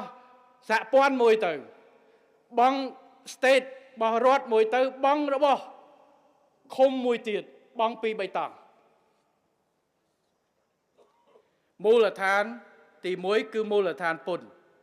ប្រាក់បៀវត្សនៅយើងប្រមាណអ្នកជាប់ពន្ធបៀវត្សតិចណាស់នៅប្រទេសអ្នកមានបៀវត្សភាគច្រើន 40% រកបាន100រត់យក40យើងពន្ធតិចណាស់ហើយក្នុងអាណត្តិនេះខ្ញុំបានប្រកាសថាយើងមិនត្រឹមតែសម្រួលពន្ធច្រើនណាស់បទូពន្ធណាស់ដោយសារកូវីដផងអីផងយើងក៏បានប្រកាសមិនបង្កើតពន្ធថ្មីទៅបង្កើតពន្ធដើម្បីទុកឲ្យលុយនោះនៅកប៉ៅប្រជាជននៅវិស័យឯកជនរបស់យើងជាច្រើនអញ្ចឹងរដ្ឋបានលុយមកពីណាប៉ុន្តែរដ្ឋមានចំណូលមិនមែនសារពើពន្ធមានខ្លះដោយឥឡូវយើងក្រសួងសាធារណការគាត់លក់លេខផ្លាកលេខចឹងអាហ្នឹងបានចំណូលខ្លះតែមិនច្រើនទេបាទសេវាកម្មមួយចំនួនថ្នាក់ក្រោមជាតិសេវាលិខិតស្នាមមិនច្រើនទេបាទចំណូលទី2គឺពីកម្ចីកម្ចីមាន2ទី1គឺកម្ចីសាធារណៈរដ្ឋប្រទេសណាក៏គេខ្ចីដែរគ្រាន់តែមួយខ្ចីពីប្រជាពលរដ្ឋមួយខ្ចីពីស្ថាប័នឬមួយប្រទេសឥឡូវប្រទេសណាឧទាហរណ៍ប្រទេសអ្នកមានគាត់ខ្ចីតាមរយៈការចេញគេហៅ government bond គេថាលក់សញ្ញាប័ណ្ណរដ្ឋឬមូលបត្ររបស់រដ្ឋអាមេរិកគាត់លក់ treasury bond បានន័យថាគាត់លក់អា T-bill ហ្នឹងអ្នកដែលទិញពីគាត់បោយលុយមកហើយគាត់ទៅបង់ការប្រាក់ឲ្យអាហ្នឹងគឺការខ្ចីទៅហើយប្រទេសដែលឲ្យគេខ្ចីលុយក៏គាត់ដោយសារអនុភាពនៃការចំណាយជួនកាលពន្ធរបស់គាត់មិនអាចចេះតែតម្លើងងាប់ប្រជាពលរដ្ឋអញ្ចឹងដល់ពេលឆ្នាំណាត្រូវចាយខ្លាំងមានសង្គ្រាមមានអីត្រូវចាយខ្លាំងត្រូវចេញអាហ្នឹងខ្ចីលុយបន្ថែមប្រទេសខ្លះជាពិសេសប្រទេសកំពុងអភិវឌ្ឍគឺខ្ចីអាបននឹងយើងចេញមួយចំនួនប៉ុន្តែខ្ចីពីស្ថាប័នឬដៃគូខ្ចីពី IMF ខ្ចីពី World Bank ខ្ចីពី ADB ខ្ចីពីបណ្ដាប្រទេសជាដៃគូការប្រាក់ទៀត ឥឡូវបើសិនជាយើងមិនខ្ចីលុយឬមួយគឺរដ្ឋមិនខ្ចីលុយមិនចេញជាសញ្ញាប័ណ្ណរដ្ឋឬមួយកាបូលបត្ររដ្ឋសម្រាប់ជាបនជាអីទៀតប្រទេសខ្លះឥឡូវចាប់ផ្ដើមប្រទេសនៅជិតយើងដែលពីក្រោយឆ្នាំទៅឃើញចេញលុយទៅឲ្យប្រជាពលរដ្ឋច្រើនខ្ញុំមិននិយាយនៅក្នុងអាស៊ានរបស់យើងប្រទេសខ្លះចាប់ដើមតឡើង VAT ឲ្យឆ្នាំទៅឆ្នាំក្រោយប្រទេសខ្លះចិត្តបោះឆ្នោតប្រជាពលរដ្ឋសូមឲ្យបេក្ខជនធានាថាកុំឲ្យមានតឡើងពន្ធទៀតតែជៀសមិនរួចព្រោះចំណាយកាន់តែខ្ពស់ចឹងគាត់តឡើង VAT តឡើង VAT ស្មើនឹងតឡើងតំណែងថ្លៃតំណែងប្រជាពលរដ្ឋទៅទិញបង់ VAT អញ្ចឹងពីមុន VAT 5% ទិញ100ត្រូវបង់105ឥ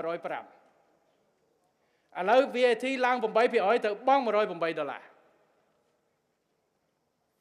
ប្រទេសខ្លះតម្លើងតាមរយៈការតម្លើងថ្លៃអគ្គិសនីថ្លៃអីហ្នឹងអាហ្នឹងក៏យើងគិតថាជប៉ុនជាតម្លៃបន្ថែមដើម្បីប៉ះប៉ូវការចំណាយប្រជាពលរដ្ឋវាមិនខុសពីក្រុមហ៊ុនមួយទេមានលុយ100នៅក្នុងផ្ទះបើយើងយកលុយ100នេះទៅពង្រីកហាងរបស់យើងប្រហែលយើងចាំសន្សំ10ឆ្នាំព្រោះថាលុយ100នេះយើងត្រូវចាយទៅលើអ្វីដែលសំខាន់ទៅលើព្យាបាលសុខភាពឲ្យកូនទៅរៀនស្អីស្អីអស់60យើងនៅសល់40នេះយើងត្រូវទុក20រៀលដើម្បីសន្សំទុកកែលោមានការលំបាកយើងយក20រៀលទុកបង្ងាកហាងអញ្ចឹងបង្ងាកហាងនេះអស់200អញ្ចឹងយើងត្រូវសន្សំ10ខែឬ1ឆ្នាំដើម្បីអាចបង្ងាកហាងនេះបានអញ្ចឹងធនាគារឬមួយក៏ក្រាស់ហាងភាគច្រើនគឺគេខ្ចីទៅធនាគារបានឆាប់ហើយសុខចិត្តបង់ការប្រាក់រយៈពេលតាមរយៈការចំណូលយកមកវិញតែធ្វើយ៉ាងណាកុំឲ្យបំណុលនោះខ្ពស់ប្រៀបធៀបទៅនឹងចំណូលរបស់យើងបើសិនជាយើងរកបាន1000យើងរកបាន100តែយើងចាយ60ជាពាក់60 70បង់តការប្រាក់យើងជាប់ហើយតែការគ្រប់គ្រងទាបបំផុតបំណុលសាធារណៈរបស់យើងនៅកម្រិតទាបហើយយើងយកមកធ្វើអីយើងយកមកមិនយកមកកញ្ជើធ្លុះទេបើសិនជាយើងយកឡើងខ្ចីលុយធនាគារយឺមួយក៏យើងខ្ចីលុយបំណុលនេះយកមកវិនិយោគទិញផ្ទះយកមកទិញយកមកចាយទិញឡានសម្រាប់រត់ជិះអានឹងវាធ្លាក់ប៉ុន្តែយើងយកមកសម្រាប់បង្កើតចំណូលបន្ថែមដូចនេះខ្ចីឥណទានលុយការប្រាក់ទាប188លានតែយកមកផ្លូវ200គីឡូ200គីឡូនេះគឺបានជួយឲ្យប្រជាជនរស់នៅតាមផ្លូវនឹងបង្កើតសេដ្ឋកិច្ចចំណូលរាប់ពាន់នេះហើយគេហៅថាការគ្រប់គ្រងហិរញ្ញវត្ថុសាធារណៈយើងខ្ចីប៉ុន្តែខ្ចីដោយគ្រប់គ្រងយើងយកចំណូលនេះដើម្បីប៉ះប៉ូវយើងបន្តទៅវិញជាជាងយកលុយរដ្ឋរបស់យើង200លានយកមកទៅផ្លូវនេះហើយដកពីការធ្វើសាលារៀនចេញចាយលើវាវត្តលើអីផ្សេងអញ្ចឹងបើយើងធ្វើតែ200លានមួយឆ្នាំធ្វើបានតែផ្លូវនេះទេតែមួយឆ្នាំយើងចំណាយធ្វើរាប់ពាន់លានដើម្បីអីព្រោះយើងមិនអាចចាំបានប្រជាពលរដ្ឋមិនមែនតែអ្នកខេត្តស្រុកភ្នំស្រួយស្រុកត្រាំកក់ទេដែលត្រូវការផ្លូវសំបីតែអ្នកដែលនៅតាមឧទាហរណ៍ដូចថ្ងៃមុនរឿងផ្លូវ71អ្នកត្បូងឃ្មុំអ្នកកំពង់ថ្មអ្នកជាការលើត្រូវការតភ្ជាប់ដូចគ្នាអ្នកកចេះក៏ត្រូវការស្ពានដែលកំពុងធ្វើអញ្ចឹងដើម្បីឲ្យយើងមានលទ្ធភាពយើងត្រូវរិះរកវិធានការផ្សេងប្រទេសផ្សេងដូចខ្ញុំនិយាយចឹងរដ្ឋាភិបាលណាក៏ខ្ចីដែរប្រទេសតិចណាស់ដែលមិនខ្ចីតែគេមិនខ្ចីគេត្រូវយកវិធានការប៉ះប៉ូវតាមរយៈភាគច្រើនគឺយកវិធានការប៉ះប៉ូវតាមការតម្លើងពន្ធលើកលែងតែប្រទេសនោះមានចំណូលដូចមានប្រេងមានស្អីច្រើនអានឹងក៏អត់ខ្ចីគាត់មានចំណូលផ្សេងតែប្រទេសដែលគ្មានទុនធានធម្មជាតិដូចប្រេងដូចអីដែលតែប៉ះប៉ូវបានថវិកាជាតិបើចង់ចាយច្រើនឆ្លើយតបទៅនឹងអ្វីដែលប្រជាពលរដ្ឋត្រូវការធ្វើផ្លូវធ្វើពេទ្យធ្វើអីឲ្យច្រើនសុខភាពប្រជាជនកាន់តែច្រើនចំណាយទៅលើសុខភាពសាធារណៈយើងត្រូវបង្កើនការចំណាយតឡើងវាវត្តមន្ត្រីរាជការអញ្ចឹងវាវត្តដែលយើងប្រមូលបានពីពុទ្ធមានកំណត់យើងចាយទៅលើមុខព្រួយសំខាន់ ហើយការកសាងផ្សេងទៀតយើងការខ្ចីបច្ចុប្បន្នជាការធម្មតាតែការគ្រប់គ្រងមិនឲ្យជ្រុលហួសហើយយើងមានលទ្ធភាពសងទៅវិញទី2ការយកទៅវិនិយោគគឺលើទៅវិនិយោគឲ្យចំគោលដៅវិនិយោគទៅលើអីដែលបង្កើតផលបន្ថែមសេដ្ឋកិច្ចរយៈពេលវែងឲ្យយើងដើម្បីយើងរស់បាទយក180លានទៅបង្កើតរាប់ពាន់លាននេះគឺជាការគ្រប់គ្រងដែលត្រឹមត្រូវមិនមែនយក180លានទៅទិញអ្វីដែលคล้ายទៅជាត្រឹមសល់តែ10លានក្នុងរយៈពេល10ឆ្នាំទេបើយើងយកទៅទិញឡាន180លានជិះបានតែ10ឆ្នាំឬ5ឆ្នាំខ្ទេចអស់ហើយតម្លៃវានៅសល់តែបើយើងធ្វើ200គីឡូផ្លូវនេះ10ឆ្នាំសេដ្ឋកិច្ចកាន់តែកើនថែមទៀតដោយសារគេហៅថាឥទ្ធិពលនៃដុំទឹកកកភាសាអង់គ្លេសភាសាសេដ្ឋកិច្ចគេហៅ snowballing effect អាដុំទឹកកកហ្នឹងពីលើកំពូលភ្នំខ្ពស់ព្រិលវាចាប់ផ្ដើមជួអង្គើអីតិចវាចាប់ដើមមកទូចឯងដល់ពេលវាមកចុះក្រោមកាន់តែធំទៅសេដ្ឋកិច្ចដូចគ្នាពេលដែលយើងធ្វើផ្លូវនេះហើយប្រជាពលរដ្ឋមួយចំនួនទូចចាប់ផ្ដើមទៅនៅហ្នឹងធ្វើការបើកហាងកាទៀវបើកអីអញ្ចឹងមនុស្សចាប់ផ្ដើមមកកាន់តែច្រើនដល់កាន់តែច្រើនកន្លែងហ្នឹងកាន់តែរីកដល់ឃើញប្រជាប្រជុំជនជុំអីកាន់តែច្រើនអគិសនីគេថាមនុស្សរស់នៅច្រើនហើយនៅរស់នៅច្រើនហើយអញ្ចឹងគេតភ្លើងទៅហើយព្រោះភូមិតិចគេអត់ទៅទេអស់ថ្លៃអញ្ចឹងដល់ភូមិមានផ្ទះច្រើនគេចាប់ផ្ដើមដាក់ភ្លើងដាក់ទឹកដល់មានភ្លើងមានទឹករោងចក្រចាប់ផ្ដើមទៅបើកអានឹងហើយគេហៅថាវាវិលជុំអញ្ចឹងការចំណាយធ្វើផ្លូវធ្វើស្ពានការកសាងវិនិយោគរបស់យើងដើម្បីរុញផលិតផលនិងសក្តានុពលទៅដល់មូលដ្ឋានហើយបើយើងមើលកម្ចីរបស់យើងទាំងពីរដ្ឋាភិបាលចិនពីកូរ៉េពីជប៉ុនពីធនាគារពិភពលោកពីអីដែលថាកម្ចីការប្រាក់ទាបឥណទានអនុគ្រោះគឺយើងមិនដែលយកទៅវិនិយោគយកទៅបើកប្រាក់ខែទេគឺយើងយកលុយជាតិពន្ធរបស់យើងយកទៅបើកប្រាក់ខែតែកម្ចីមកគឺយើងតែងតែយកវិនិយោគទៅលើហេដ្ឋារចនាសម្ព័ន្ធទៅលើអ្វីដែលជួយដល់សេដ្ឋកិច្ចឲ្យកាន់តែរីកចម្រើននេះគឺជាការវិនិយោគត្រឹមត្រូវបាទគឺវិនិយោគដើម្បីបង្កើតវិនិយោគយកលុយបង្កើតលុយហើយយកលុយបង្កើតលុយដើម្បីចូលកប៉ៅរត់ខ្ចីមែនប៉ុន្តែលុយបង្កើតហេដ្ឋារចនាសម្ព័ន្ធហេដ្ឋារចនាសម្ព័ន្ធនេះបង្កើតឱកាសសេដ្ឋកិច្ចលុយចូលកប៉ៅប្រជាជនផងលុយចូលមករដ្ឋខ្លះផងនេះហើយគឺជាការចែកផលលាភនៃការអភិវឌ្ឍបាទមិនមែនបង្កើតធ្វើដាក់ធ្វើទៅកន្លែងណាសម្រាប់តែរដ្ឋផ្ដាច់មុខប្រើទៅទេ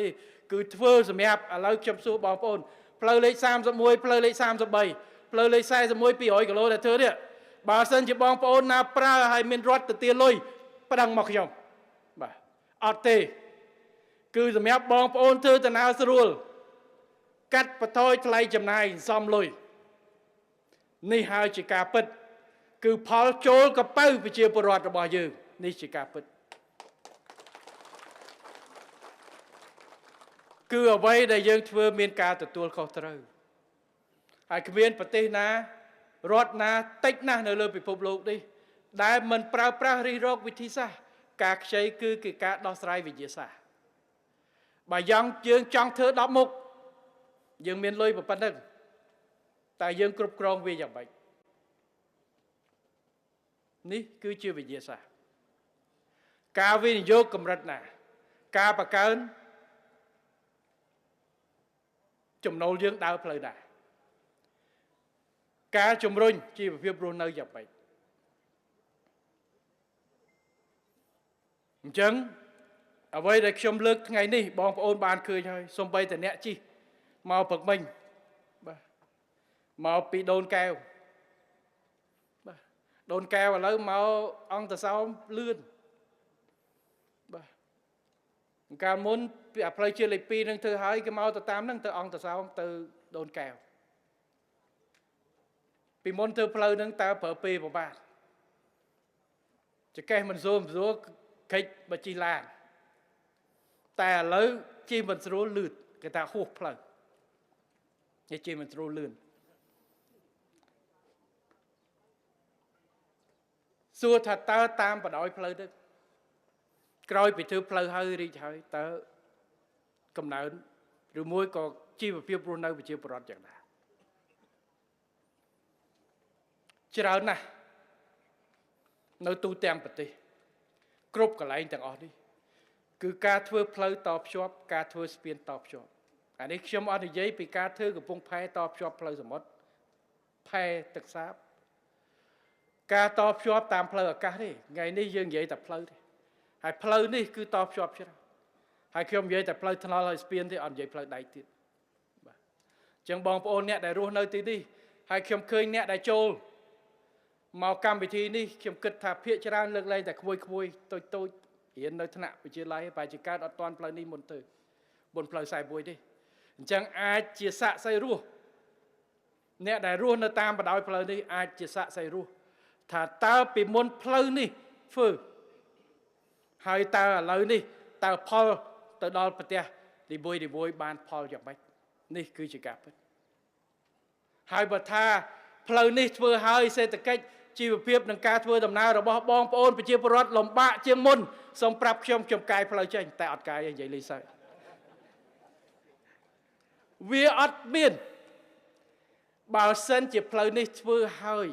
ដាក់លក្ខខណ្ឌមិនឲ្យប្រជាពលរដ្ឋប្រើអានឹងប្រហែលជាបងប្អូនដេញឲ្យយកទៅវិញហើយតែនេះគឺធ្វើសម្រាប់ស្រួលតែម្ដងដើម្បីធ្វើបាទហើយតាមផ្លូវហ្នឹងដូចមានកន្លែង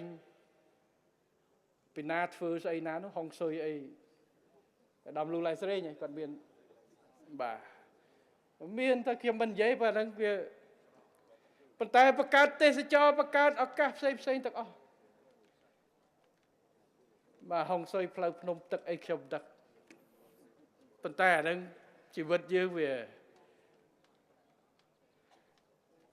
ប៉ុន្តែទោះជាយ៉ាងណាក៏ដោយទៅខ្ញុំបានលើកប្រជាពលរដ្ឋយើងនឹងបន្តធ្វើតទៅទៀតប៉ុន្តែមិនចប់ទេការធ្វើឲ្យត្រូវបន្តថែទាំ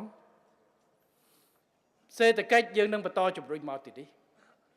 ផ្លូវដែលបន្តមិនទាន់តភ្ជាប់ឬមួយទៅបន្តភ្ជាប់ពីដីយើងនឹងបន្តធ្វើតទៅទៀតតសៃឈាមឲ្យកាន់តែច្រើនបាទផ្លូវឲ្យកាន់តែច្រើនខ្វាត់ខ្វែងទៅមុខយើងធ្វើផ្លូវជាតិ43តភ្ជាប់អាផ្លូវមេក៏យើងធ្វើអាខ្នែងតូចក៏យើងភ្លឺតទៅថាថ្ងៃមុនតថ្ងៃណាមួយប្រជាពលរដ្ឋចាប់ផ្ដើមជិះវែងហើយបន្ទោសតាមមកពីរដ្ឋធ្វើផ្លូវច្រើនបើយើងទប់ធ្វើ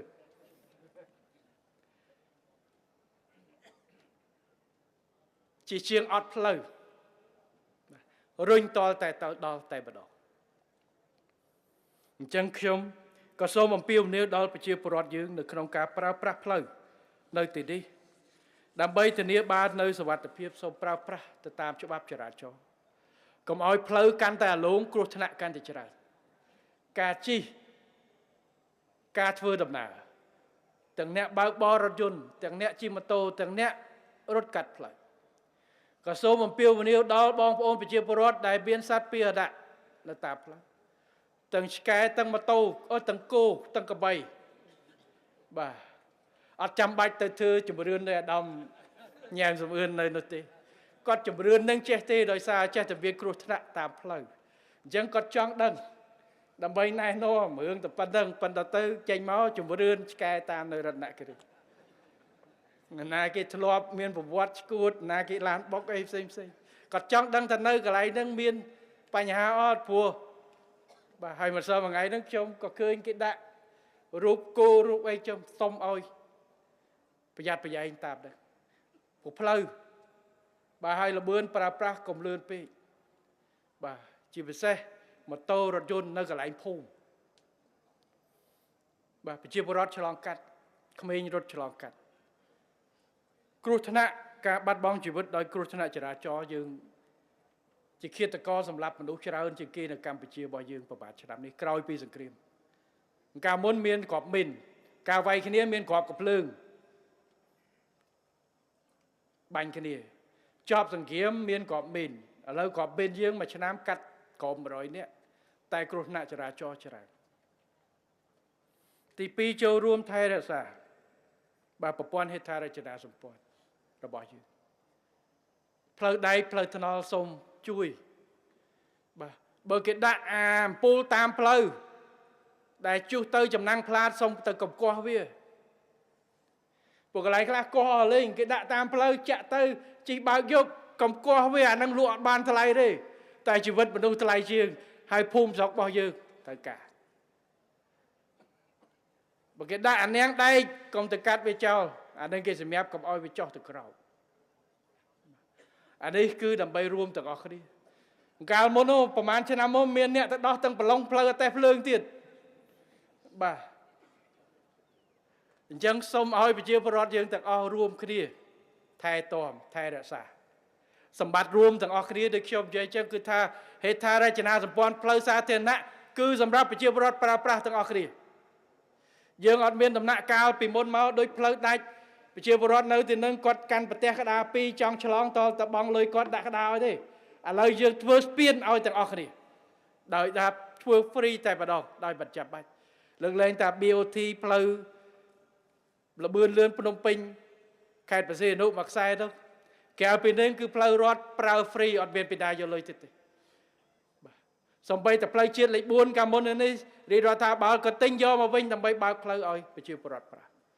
ផ្លូវនេះដូចគ្នាបើមានពីណាទាលុយអាហ្នឹងសូមតែបើបើកលឿនប៉លិសផាករឿងផ្សេងបាទខ្ញុំនិយាយយកលុយរបៀបឆ្លងកាត់ដោយ BOT អត់ទេបាទតែបើកលឿនប៉លិសផាកអត់បានអាហ្នឹងកុំគ្រោះថ្នាក់ទាំងអស់គ្នាបាទអញ្ចឹងការចូលរួមថែរក្សានិងប្រើប្រាស់នៅទីនេះហើយក៏ខ្ញុំសូមអំពាវនាវឲ្យវិស័យឯកជនធុរកិច្ចចាប់អារម្មណ៍ទាញយកសក្តានុពលពីផ្លូវទាំងអស់នេះដែលយើងបានធ្វើចាប់អារម្មណ៍ទាញសក្តានុពលពេលនេះនឹងទៅអនាគតដោយយើងនិយាយការកសាងប្រព័ន្ធគមនាគមន៍មិនមែនតែផ្លូវថ្នល់ផ្លូវដែកទេផ្លូវដែកយើងនឹងពង្រឹងបន្ថែមទៀតផ្លូវទឹកប្រែជីកដែលកាត់តាមខេត្តទាំងប្របាទនេះក៏សូមឲ្យគិតគូរឲ្យហើយទាញយកសក្តានុពលដើម្បីធ្វើយ៉ាងណាចូលរួមជាមួយរដ្ឋាភិបាលបានត្រឹមតែបង្កលក្ខណៈឲ្យទេតែមិនប្រខិតបង្ខំទេរដ្ឋាភិបាលមានត្រឹមតែជួយបង្កលក្ខណៈឲ្យប្រជាពលរដ្ឋវិស័យឯកជនធុរកិច្ចស្វែងយកសក្តានុពលវិនិយោគហើយសូមចាប់អារម្មណ៍មកវិនិយោគនៅខេត្តទិសនិរតីដែលជាខេត្តដែលមានសក្តានុពលដើម្បីកំណើនសេដ្ឋកិច្ចនិងទាញយកផលចំណេញសម្រាប់ក្រុមហ៊ុនទាំងក្នុងនិងក្រៅប្រទេសដើម្បីរួមគ្នាធ្វើផ្លូវហើយអត់មនុស្សដើរវាក៏មិនកើតដែរធ្វើផ្លូវហើយអត់វិនិយោគមកប្រើប្រាស់ទាញផលក៏យើងមិនសូវបានសក្តានុពលដែរអញ្ចឹងរដ្ឋនឹងបន្តលើកទឹកចិត្តហើយសូមបណ្ដាខេត្តទាំងអស់នៅតាមបណ្ដោយផ្លូវនិងខេត្តដែលពាក់ព័ន្ធនៅខេត្តនិរតីនេះគឺសូមខិតខំធ្វើយ៉ាងណាទាញច្បាមយកការតាក់ទាញមកមិនចាំបាច់តែខេត្តទេសូម្បីតែស្រុកមួយក៏ទាញយកទៅបាទស្រុកត្រាំកក់ចង្វាយស្រុកទាញមកឥឡូវផ្លូវមកហើយទីទៀតឆ្លងកាត់មកខ្ញុំតាក់ទាញតាក់មួយអីខ្លះមកវិនិយោគនៅខ្ញុំធានាពងទាមួយខែ1000គ្រាប់ចឹងទៅឧទាហរណ៍មួយឆ្នាំឧទាហរណ៍ជាការលើកទឹកចិត្តបន្ថែមគ្រាន់តែជាឧទាហរណ៍ធ្វើនៅខ្ញុំជួយសេវាចេះឲ្យអាលូតប្រកួតប្រជែងគ្នាបាទគេថាផ្លូវមកដល់ហើយយើងទាញផ្លូវនេះដើម្បីទាញឆ្នាំបាយមកចូលផ្ទះយើងប្រកួតគ្នាទៅសេវាសាធារណៈបូកជាមួយ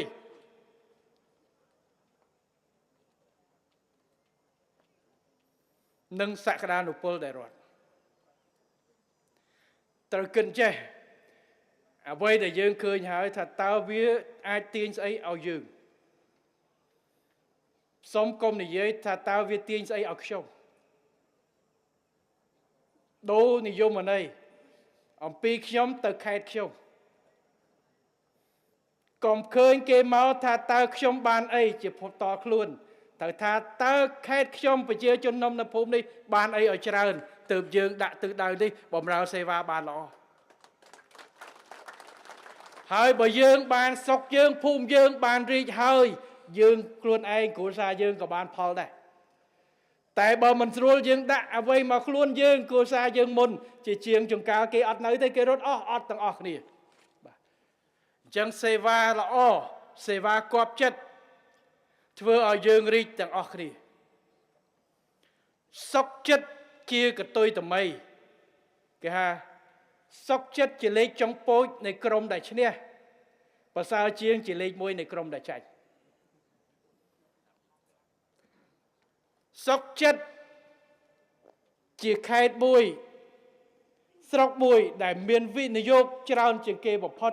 ទោះបីជាស្ថាប័នខ្ញុំភាគលាភបានតិចជាងភាគលាភមន្ទីរនេះមន្ទីរនោះឬមួយកាល័យនេះក៏ដោយតែបើខេត្តស្រុកខ្ញុំមានកំណើនច្រើនចំណូលរួមខ្ញុំបានហើយបាទអានេះសូមឲ្យដាក់ទិសដៅបែបនេះហើយការសេវាផ្ទាល់នេះហើយជាកត្តាកលឹះខ្ញុំសូមបញ្ជាក់ទោះបីជារដ្ឋាភិបាលទាញគោលនយោបាយវិនិយោគល្អយ៉ាងណាក៏ដោយចង់តម្រង់ទិសទៅខេត្តនេះតាមរយៈការធ្វើផ្លូវធ្វើអីក៏ដោយប៉ុន្តែបើគេទៅសេវាពិបាកគេទៅខេត្តចិត្តនឹងដែលសេវាស្រួលហើយជឿចុះបាទបើសិនជាទៅណាត់ជួបចៅហ្វាយខេត្ត3ថ្ងៃមិនឲ្យជួប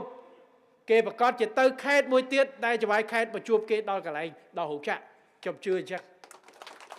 ជាទៅកន្លែងនឹងចៅហ្វាយស្រុកគ្រាន់តែសុំឲ្យដោះស្រាយចេញប្លង់ដីឲ្យគេដាក់បន្ទុកឲ្យគេត្រូវការ3ខែមិនទាន់ចេញគេប្រកាសជាមិនទៅទេគេប្រកាសជាទៅកន្លែងដែលចៅហ្វាយស្រុកដោះឲ្យគេក្នុង3ថ្ងៃរួចទៅហើយជឿខ្ញុំទៅហើយគេនឹងហៅគ្នាតទៅទៀតហើយបើបានផលមនុស្សទៅកាន់តែច្រើនស្រុកនឹងកាន់តែរីកទៅណាក៏រីកមុខរឹកមាត់ដែរជឿខ្ញុំចុះតែយើងស្រុកខ្លាំងស្រុកសេដ្ឋកិច្ចខ្លាំងទៅណាចៅហ្វាយស្រុកដូចគ្នាតែពីចៅហ្វាយស្រុកមួយដែលមានសេដ្ឋកិច្ចខ្លាំងទៅក៏រឹងមាំដែរជឿខ្ញុំបាទខេត្តដូចគ្នាបើទៅពីខេត្តមួយដែលថាសេដ្ឋកិច្ចខ្លាំង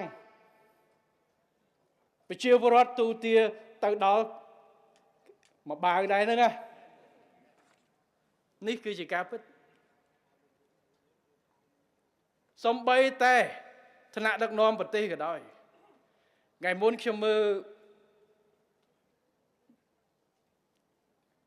វិទ្យុមើលคลิปមួយរបស់លីសិនឡុងគាត់និយាយសំបីតែមេដឹកនាំទៅជុំគ្នាឥឡូវអូថាទៅអាស៊ានជុំគ្នាបើសិនជាមេដឹកនាំទៅពីប្រទេសដែលកំពុងតែញ៉ៃញ៉ៃបាតកម្មប្រជាប្រិយភាពគ្រប់គ្រងមិនបានទៅដល់ក៏គេមិនសូវទីដែរតែបើទៅពីប្រទេសមួយដែលកំពុងតែរីកខ្លាំងទៅជាប្រទេសដែលរឹងមាំគ្រប់គ្រងបានទៅគេទទួលផ្សេងក្នុងអារម្មណ៍គេផ្សេងបាទមេដឹកនាំមួយទៅដឹងនៅណាមិនស្រួលតិចទៀតចប់ហើយគេមិនសូវតែបើសិនជាទៅមកបាវហ្នឹងខេត្តដូចគ្នាចេញទៅក្រៅប្រទេសបើទៅឧទាហរណ៍ឲ្យដំវ័យសំណាងពីតកែវទៅសិនចិនទៅដល់ណាត់វិនិយោគគេតែគេសិក្សាថានៅខេត្តតកែវយាយចៃបបាអត់មានសក្តានុពលសេដ្ឋកិច្ចទេទៅក៏គេមិនសូវហៅគេមិនសូវមកដែរជឿតែបើខេត្តនឹងមានសក្តានុពលខេត្តនឹងមានសេដ្ឋកិច្ចធំអ្នកអូស៊ីកាន់តែច្រើនសក្តានុពលគេចង់មកប្រកាសជាទៅណាត់គេ100មក200នាក់ជឿអញ្ចឹងក៏មុខមាត់ដែរបាទអញ្ចឹងតើតែគ្រប់កោសិកាទាំងអស់នៃខេត្តដើរគ្រប់ស្រុកទាំងអស់ដើរគ្រប់មន្ទីរទាំងអស់ដើរសេវាសាធារណៈដើរទៅខេត្តតកែវដើរខ្លាំងបាទហើយបើខេត្តមួយដើរកម្ពុជាស្រួលទៅនិយាយខ្ញុំហៅមកខ្ញុំអាចធានាបានយើងមានបរិស្ថានវិនិយោគល្អគាត់ទៅខេត្តណាក៏អលៀកនេះហើយដែលយើងអាចនិយាយគ្នាបានគេមកច្រើនហៅ100គេមក200គេមកស្ដាប់គេចង់មកសាកមើលព្រោះអ្នកវិនិយោគគេដើរមើលដែរអាស៊ានប្រជុំអាស៊ានម្ដងអ្នកវិនិយោគគេទៅចូលកម្មវិធីខ្ញុំឡើងគេចូលដល់ប្រទេសទៀតដែលរៀបដូចតែគ្នាដែរទេគេទៅស្ដាប់នាយករដ្ឋមន្ត្រីវៀតណាមគេទៅស្ដាប់នាយករដ្ឋមន្ត្រីឡាវគេស្ដាប់នាយករដ្ឋមន្ត្រីថៃមួយណាតាក់ជាងចេញមកកាសល្អឲ្យគេសួរភ្ជាប់ជាប់ជាមួយនឹងអ្នករកស៊ីគ្នាគេទៅនឹងសមាគមវិនិយោគតើតរកស៊ីស្រួលអត់គេមើលអានឹងទៀតមុននឹងសម្រេចដល់ប្រទេសនឹងទៅមួយណាបាទអញ្ចឹងដែលឆ្នាំទៅយើងតាក់ទាញវិនិយោគមក400ជាង6000លានជាងដែលបំបីឯកតកម្មនៃវិនិយោគនោះមិនមែនដោយចៃដន្យនោះទេគឺដោយសារការខិតខំរបស់យើងគ្រប់គ្នាគ្រប់ស្ថាប័នបញ្ហាដែលមានតែយើងខិតខំដោះស្រាយបន្តទៅទៀតគ្រប់ រដ្ឋបាលថ្នាក់ក្រោមជាតិដែលបកលក្ខណៈឲ្យមានការតាក់ទាញកាន់តែច្រើនហើយក្នុងមាត្រីមាសទី1នេះយើងជិត200ទៅហើយចង់ពាក់កណ្ដាលនៃឆ្នាំទៅហើយអញ្ចឹងយើងនឹងបន្តកែតម្រង់តទៅទៀតជំរុញសេវាច្រើនណាស់ដែលយើងកែសំបីតែអឺរ៉ុបប្រធានគេថាសភាពាណិជ្ជអឺរ៉ុបថ្ងៃមុនដែលគាត់ចិត្តចាប់អាណត្តិគាត់ថាគាត់ឃើញដើមអាណត្តិនៃការកែតម្រង់ពីមុនក៏យើងមានប៉ុន្តែក្នុងរយៈពេល17ខែដែលគាត់ធ្វើនេះលបឿននៃការកម្មាហ្នឹងដូចលឿនមែនតើបាទវិនិយោគយើងបានមកក្រោយពីការចប់សង្គ្រាមពី98មកនេះការកែតម្រង់រដ្ឋយើងធ្វើបានច្រើនណាស់កែសម្រួលប្រព័ន្ធវិនិយោគបង្កើត CDC បង្កើតអនុគណៈកម្មការវិនិយោគរៀបចំកែសម្រួលច្រើនណាស់ហើយអាណត្តិនេះនៅតែបន្តដើម្បីឲ្យកម្ពុជាក្លាយទៅជាកន្លែងដែលតាក់មួយកាន់តែពិតប្រាកដប៉ុន្តែតាក់មួយរបស់គេមិនត្រឹមតែអ្នកតាក់មួយធំបំផុតគឺជាអ្នកនៅមូលដ្ឋានគឺជាអ្នកដែលធ្វើឲ្យគេមកហើយគេសប្បាយចិត្តគេមកហើយគេគាប់ចិត្តគេពង្រីកគេនៅយូរគេហៅគ្នាមកទៀតអញ្ចឹងហេដ្ឋារចនាសម្ព័ន្ធដែលរដ្ឋធ្វើឲ្យនេះគ្រាន់តែជាមធ្យោបាយទេដើម្បីទាញវិនិយោគបង្កើតសក្តានុពលបន្ថែមប៉ុន្តែអ្វីដែលសំខាន់សូមឲ្យវិនិយោគក្នុងស្រុកវិនិយោគបរទេសនិងខេត្តនីមួយៗស្រុកមួយខិតខំបង្កើតបរិស្ថាននិងតាក់ទាញបន្ថែមទៀតដើម្បីទាញផលពីផ្លូវតាមប្រមាណនេះដើម្បីជំរុញកំណើនសេដ្ឋកិច្ចនៅក្នុងស្រុកជីវភាពរស់នៅប្រជាពលរដ្ឋបាទបើមិនធ្វើទាំងអស់គ្នាទៅមិនរួចទេបងប្អូនហើយឈាមយកទៅចិញ្ចឹម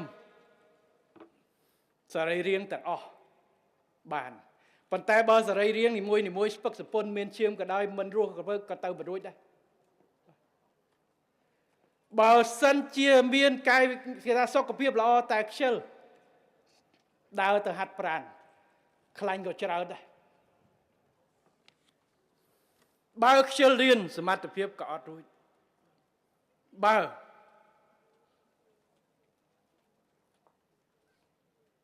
មិនសហការគ្នាក៏បញ្ហាអាហ្នឹងដូចរឿងមួយដែលសរីរាង្គឆ្លោះគ្នានោះហើយងាប់មនុស្សកាពះហើយអណ្ដាតហើយដៃខ្ញុំអត់ចាំភ្លេច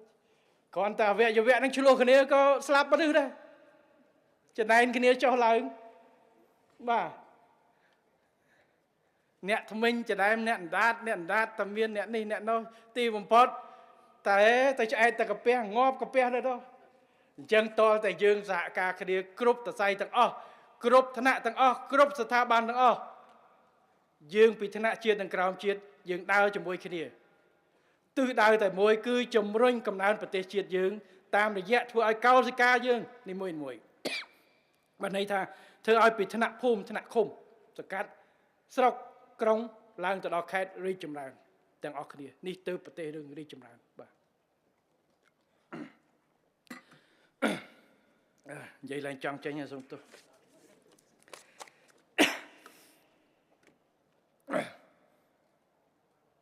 នេះគឺជាការទាញយកផលលាភរបស់យើងអញ្ចឹង188លាននេះសួរថាផលចំណេញបានប្រមាណយើងមិនដឹងថាផលចំណេញបានប្រមាណទេព្រោះផលចំណេញវាមានពីរទី1កាត់បន្ថយចំណាយ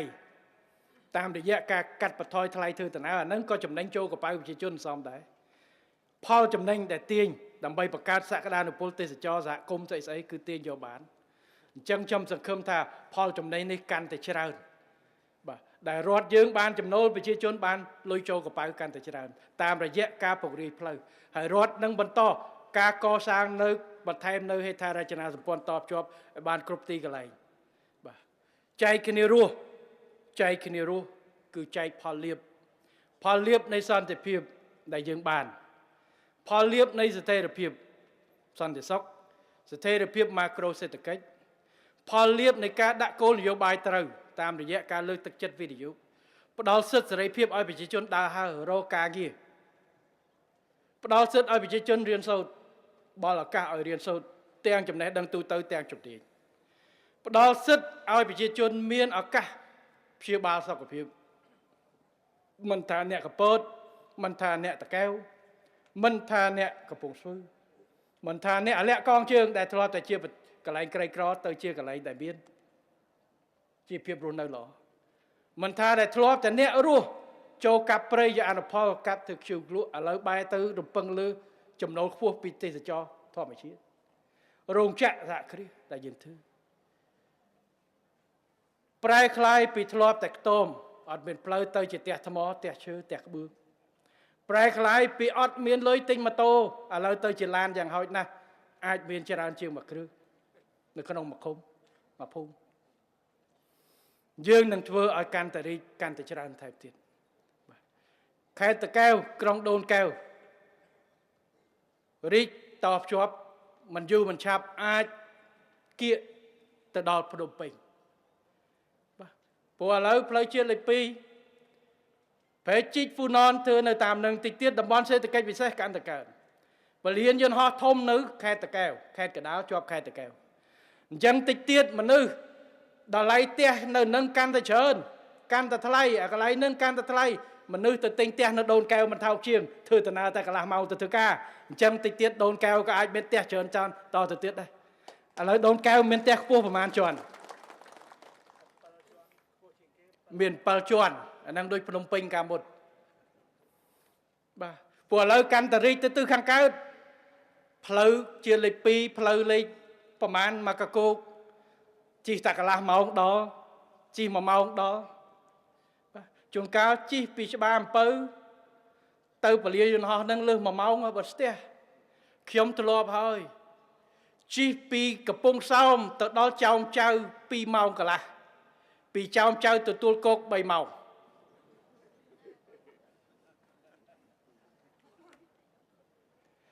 អានឹងគឺវារីកចឹងបាទរីកបន្តតគ្នាហើយរីកមកទិសខាងលិចរីកទៅទិសខាងកើតរីកទៅទិសខាងជើងខាងត្បូងបាទអញ្ចឹងខ្ញុំទន្ទឹមនឹងការអបអរសាទរជាមួយនឹងបងប្អូននៅថ្ងៃនេះខ្ញុំក៏សូមសម្ដែងនឹងការកោតសរសើរនិងថ្លែងអំណរគុណសាជាថ្មីចំពោះក្រសួងសាធារណការដឹកជញ្ជូនក្រសួងសេដ្ឋកិច្ចហិរញ្ញវត្ថុរដ្ឋបាលខេត្តកណ្ដាលកំពង់ស្ពឺតាកែវកពតនិងកែបរួមទាំងភាគីពាក់ព័ន្ធដែលបានខិតខំយកអស់កម្លាំងកាយនិងផ្ដល់កិច្ចសហការយ៉ាងល្អជាមួយក្រុមហ៊ុនសាទសង់និងក្រុមហ៊ុនទីប្រឹក្សាបច្ចេកទេសក្នុងការរៀបចំពិធីសម្ពោធផ្លូវជាតិលេខ31 33និង41ដែលនឹងត្រូវប្រកាសឲ្យប្រើប្រាស់ជាផ្លូវការទៅពេលនេះបន្តិចទៀតនេះហើយខ្ញុំក៏សូមផ្ដាំផ្ញើដល់ក្រសួងសាធារណការដឹកជញ្ជូនក្រសួងស្ថាប័នពាក់ព័ន្ធនិងអាជ្ញាធរដែនដីគ្រប់លំដាប់ថ្នាក់ត្រូវបន្តរួមសហការខិតខំបំពេញការងារឲ្យកាន់តែប្រសើរខ្លាំងក្លាថែមទៀតក្នុងការលើកកម្ពស់ការចូលរួមចំណែកថែទាំនិងអភិវឌ្ឍផ្លូវស្ពានដើម្បីតភ្ជាប់បណ្ដាញផ្លូវគមនាគមន៍ទៅគ្រប់តំបន់ជិតឆ្ងាយទូទាំងប្រទេសនិងភ្ជាប់ជាមួយប្រទេសជិតខាងឲ្យមាននិរន្តរភាពទាំងគុណភាពនិងប្រសិទ្ធផលជាមួយគ្នានេះខ្ញុំសូមសំណូមពរដល់បងប្អូនប្រជាពលរដ្ឋអ្នកប្រើប្រាស់ផ្លូវថ្នល់សូមបន្តចូលរួមគោរពច្បាប់ចរាចរណ៍ផ្លូវគោកទាំងអស់កុំបើកបរល្បឿនលើសកំណត់ចូលរួមទប់ស្កាត់ការដឹកទម្ងន់ធ្ងន់កំណត់លើសកំណត់និងត្រួតពិនិត្យលក្ខណៈបច្ចេកទេសយានយន្តឲ្យបានត្រឹមត្រូវដើម្បីបញ្ជៀសគ្រោះថ្នាក់ជាយថាហេតុទន្ទឹមនេះខ្ញុំក៏សូមថ្លែងអំណរគុណនិងការសរសើរចំពោះឯកឧត្តមឯករដ្ឋទូតនិងសហការីទាំងអស់នៃស្ថានទូតសាធារណរដ្ឋប្រជាមានិតចិនធនាគារនេះរណរណចិនដែលបានរួមសហការជំរុញរំហូរចរន្តហិរញ្ញប្បទានរដ្ឋបាលរបស់រដ្ឋាភិបាលដែលសាធារណរដ្ឋប្រជាមានិតចិនសម្រាប់ការស្ដារសាងសង់និងអភិវឌ្ឍផ្លូវស្ពាននៅកម្ពុជាអាចប្រព្រឹត្តទៅដោយរលូននិងឆាប់រហ័សហើយយើងសង្ឃឹមយ៉ាងមុតមាំថាមិត្តចិននឹងបន្តផ្ដល់កិច្ចសហប្រតិបត្តិការនិងបន្តជួយអភិវឌ្ឍប្រទេសកម្ពុជាបន្តថែមទៀតខ្ញុំក៏សូមថ្លែងអំណរគុណនិងកោតសរសើរដល់ក្រុមហ៊ុនសាជីវកម្មស្ពាននិងថ្នល់ CRBC ក្នុងនាមអ្នកទទួលបន្ទុកសាងសង់និងក្រុមហ៊ុនខ្វាងជូវ៉ាន់អានក្នុងនាមជាអ្នកទទួលបន្ទុកត្រួតពិនិត្យបច្ចេកទេសនិងបានខិតខំជំរុញបញ្ចប់ការកសាងផ្លូវជាតិទាំង3ខ្សែនេះជាស្ថាពរតាមគ្រប់ទុកជាទីបញ្ចប់ជាមួយនឹងការប្រកាសសម្ពោធដាក់ឲ្យប្រើប្រាស់ជាផ្លូវការនៅផ្លូវជាតិលេខ31 33 41ចាប់ពីពេលនេះតទៅខ្ញុំសូមជូនពរឲ្យដើមលោកជំទាវលោកស្រីភ្ញៀវកិត្តិយសជាតិអន្តរជាតិលោកយាយលោកតាអ៊ំពូមីងបងប្អូនលោកគ្រូអ្នកគ្រូក្មួយសិស្សានុសិស្សនិងបងប្អូនប្រជាពលរដ្ឋទាំងអស់ជាពិសេសជូនដល់អាយដាមឯករដ្ឋទូតចិនប្រចាំកម្ពុជាសហការីនិងអ្នកជំនាញការចិនដែលបាននឹងកំពុងបំពេញបេសកកម្មនៅប្រជាជនកម្ពុជាសូមទទួលបានជោគជ័យនិងវិបុលសុខគ្រប់ប្រការព្រមទាំងសូមប្រកប ដែលពុទ្ធពរនិងពរទាំង5ប្រការគឺអាយុវណ្ណៈសុខៈពលៈនិងបដិពានៈកំបីគ្លៀងគ្លៀកឡើយសូមអរគុណ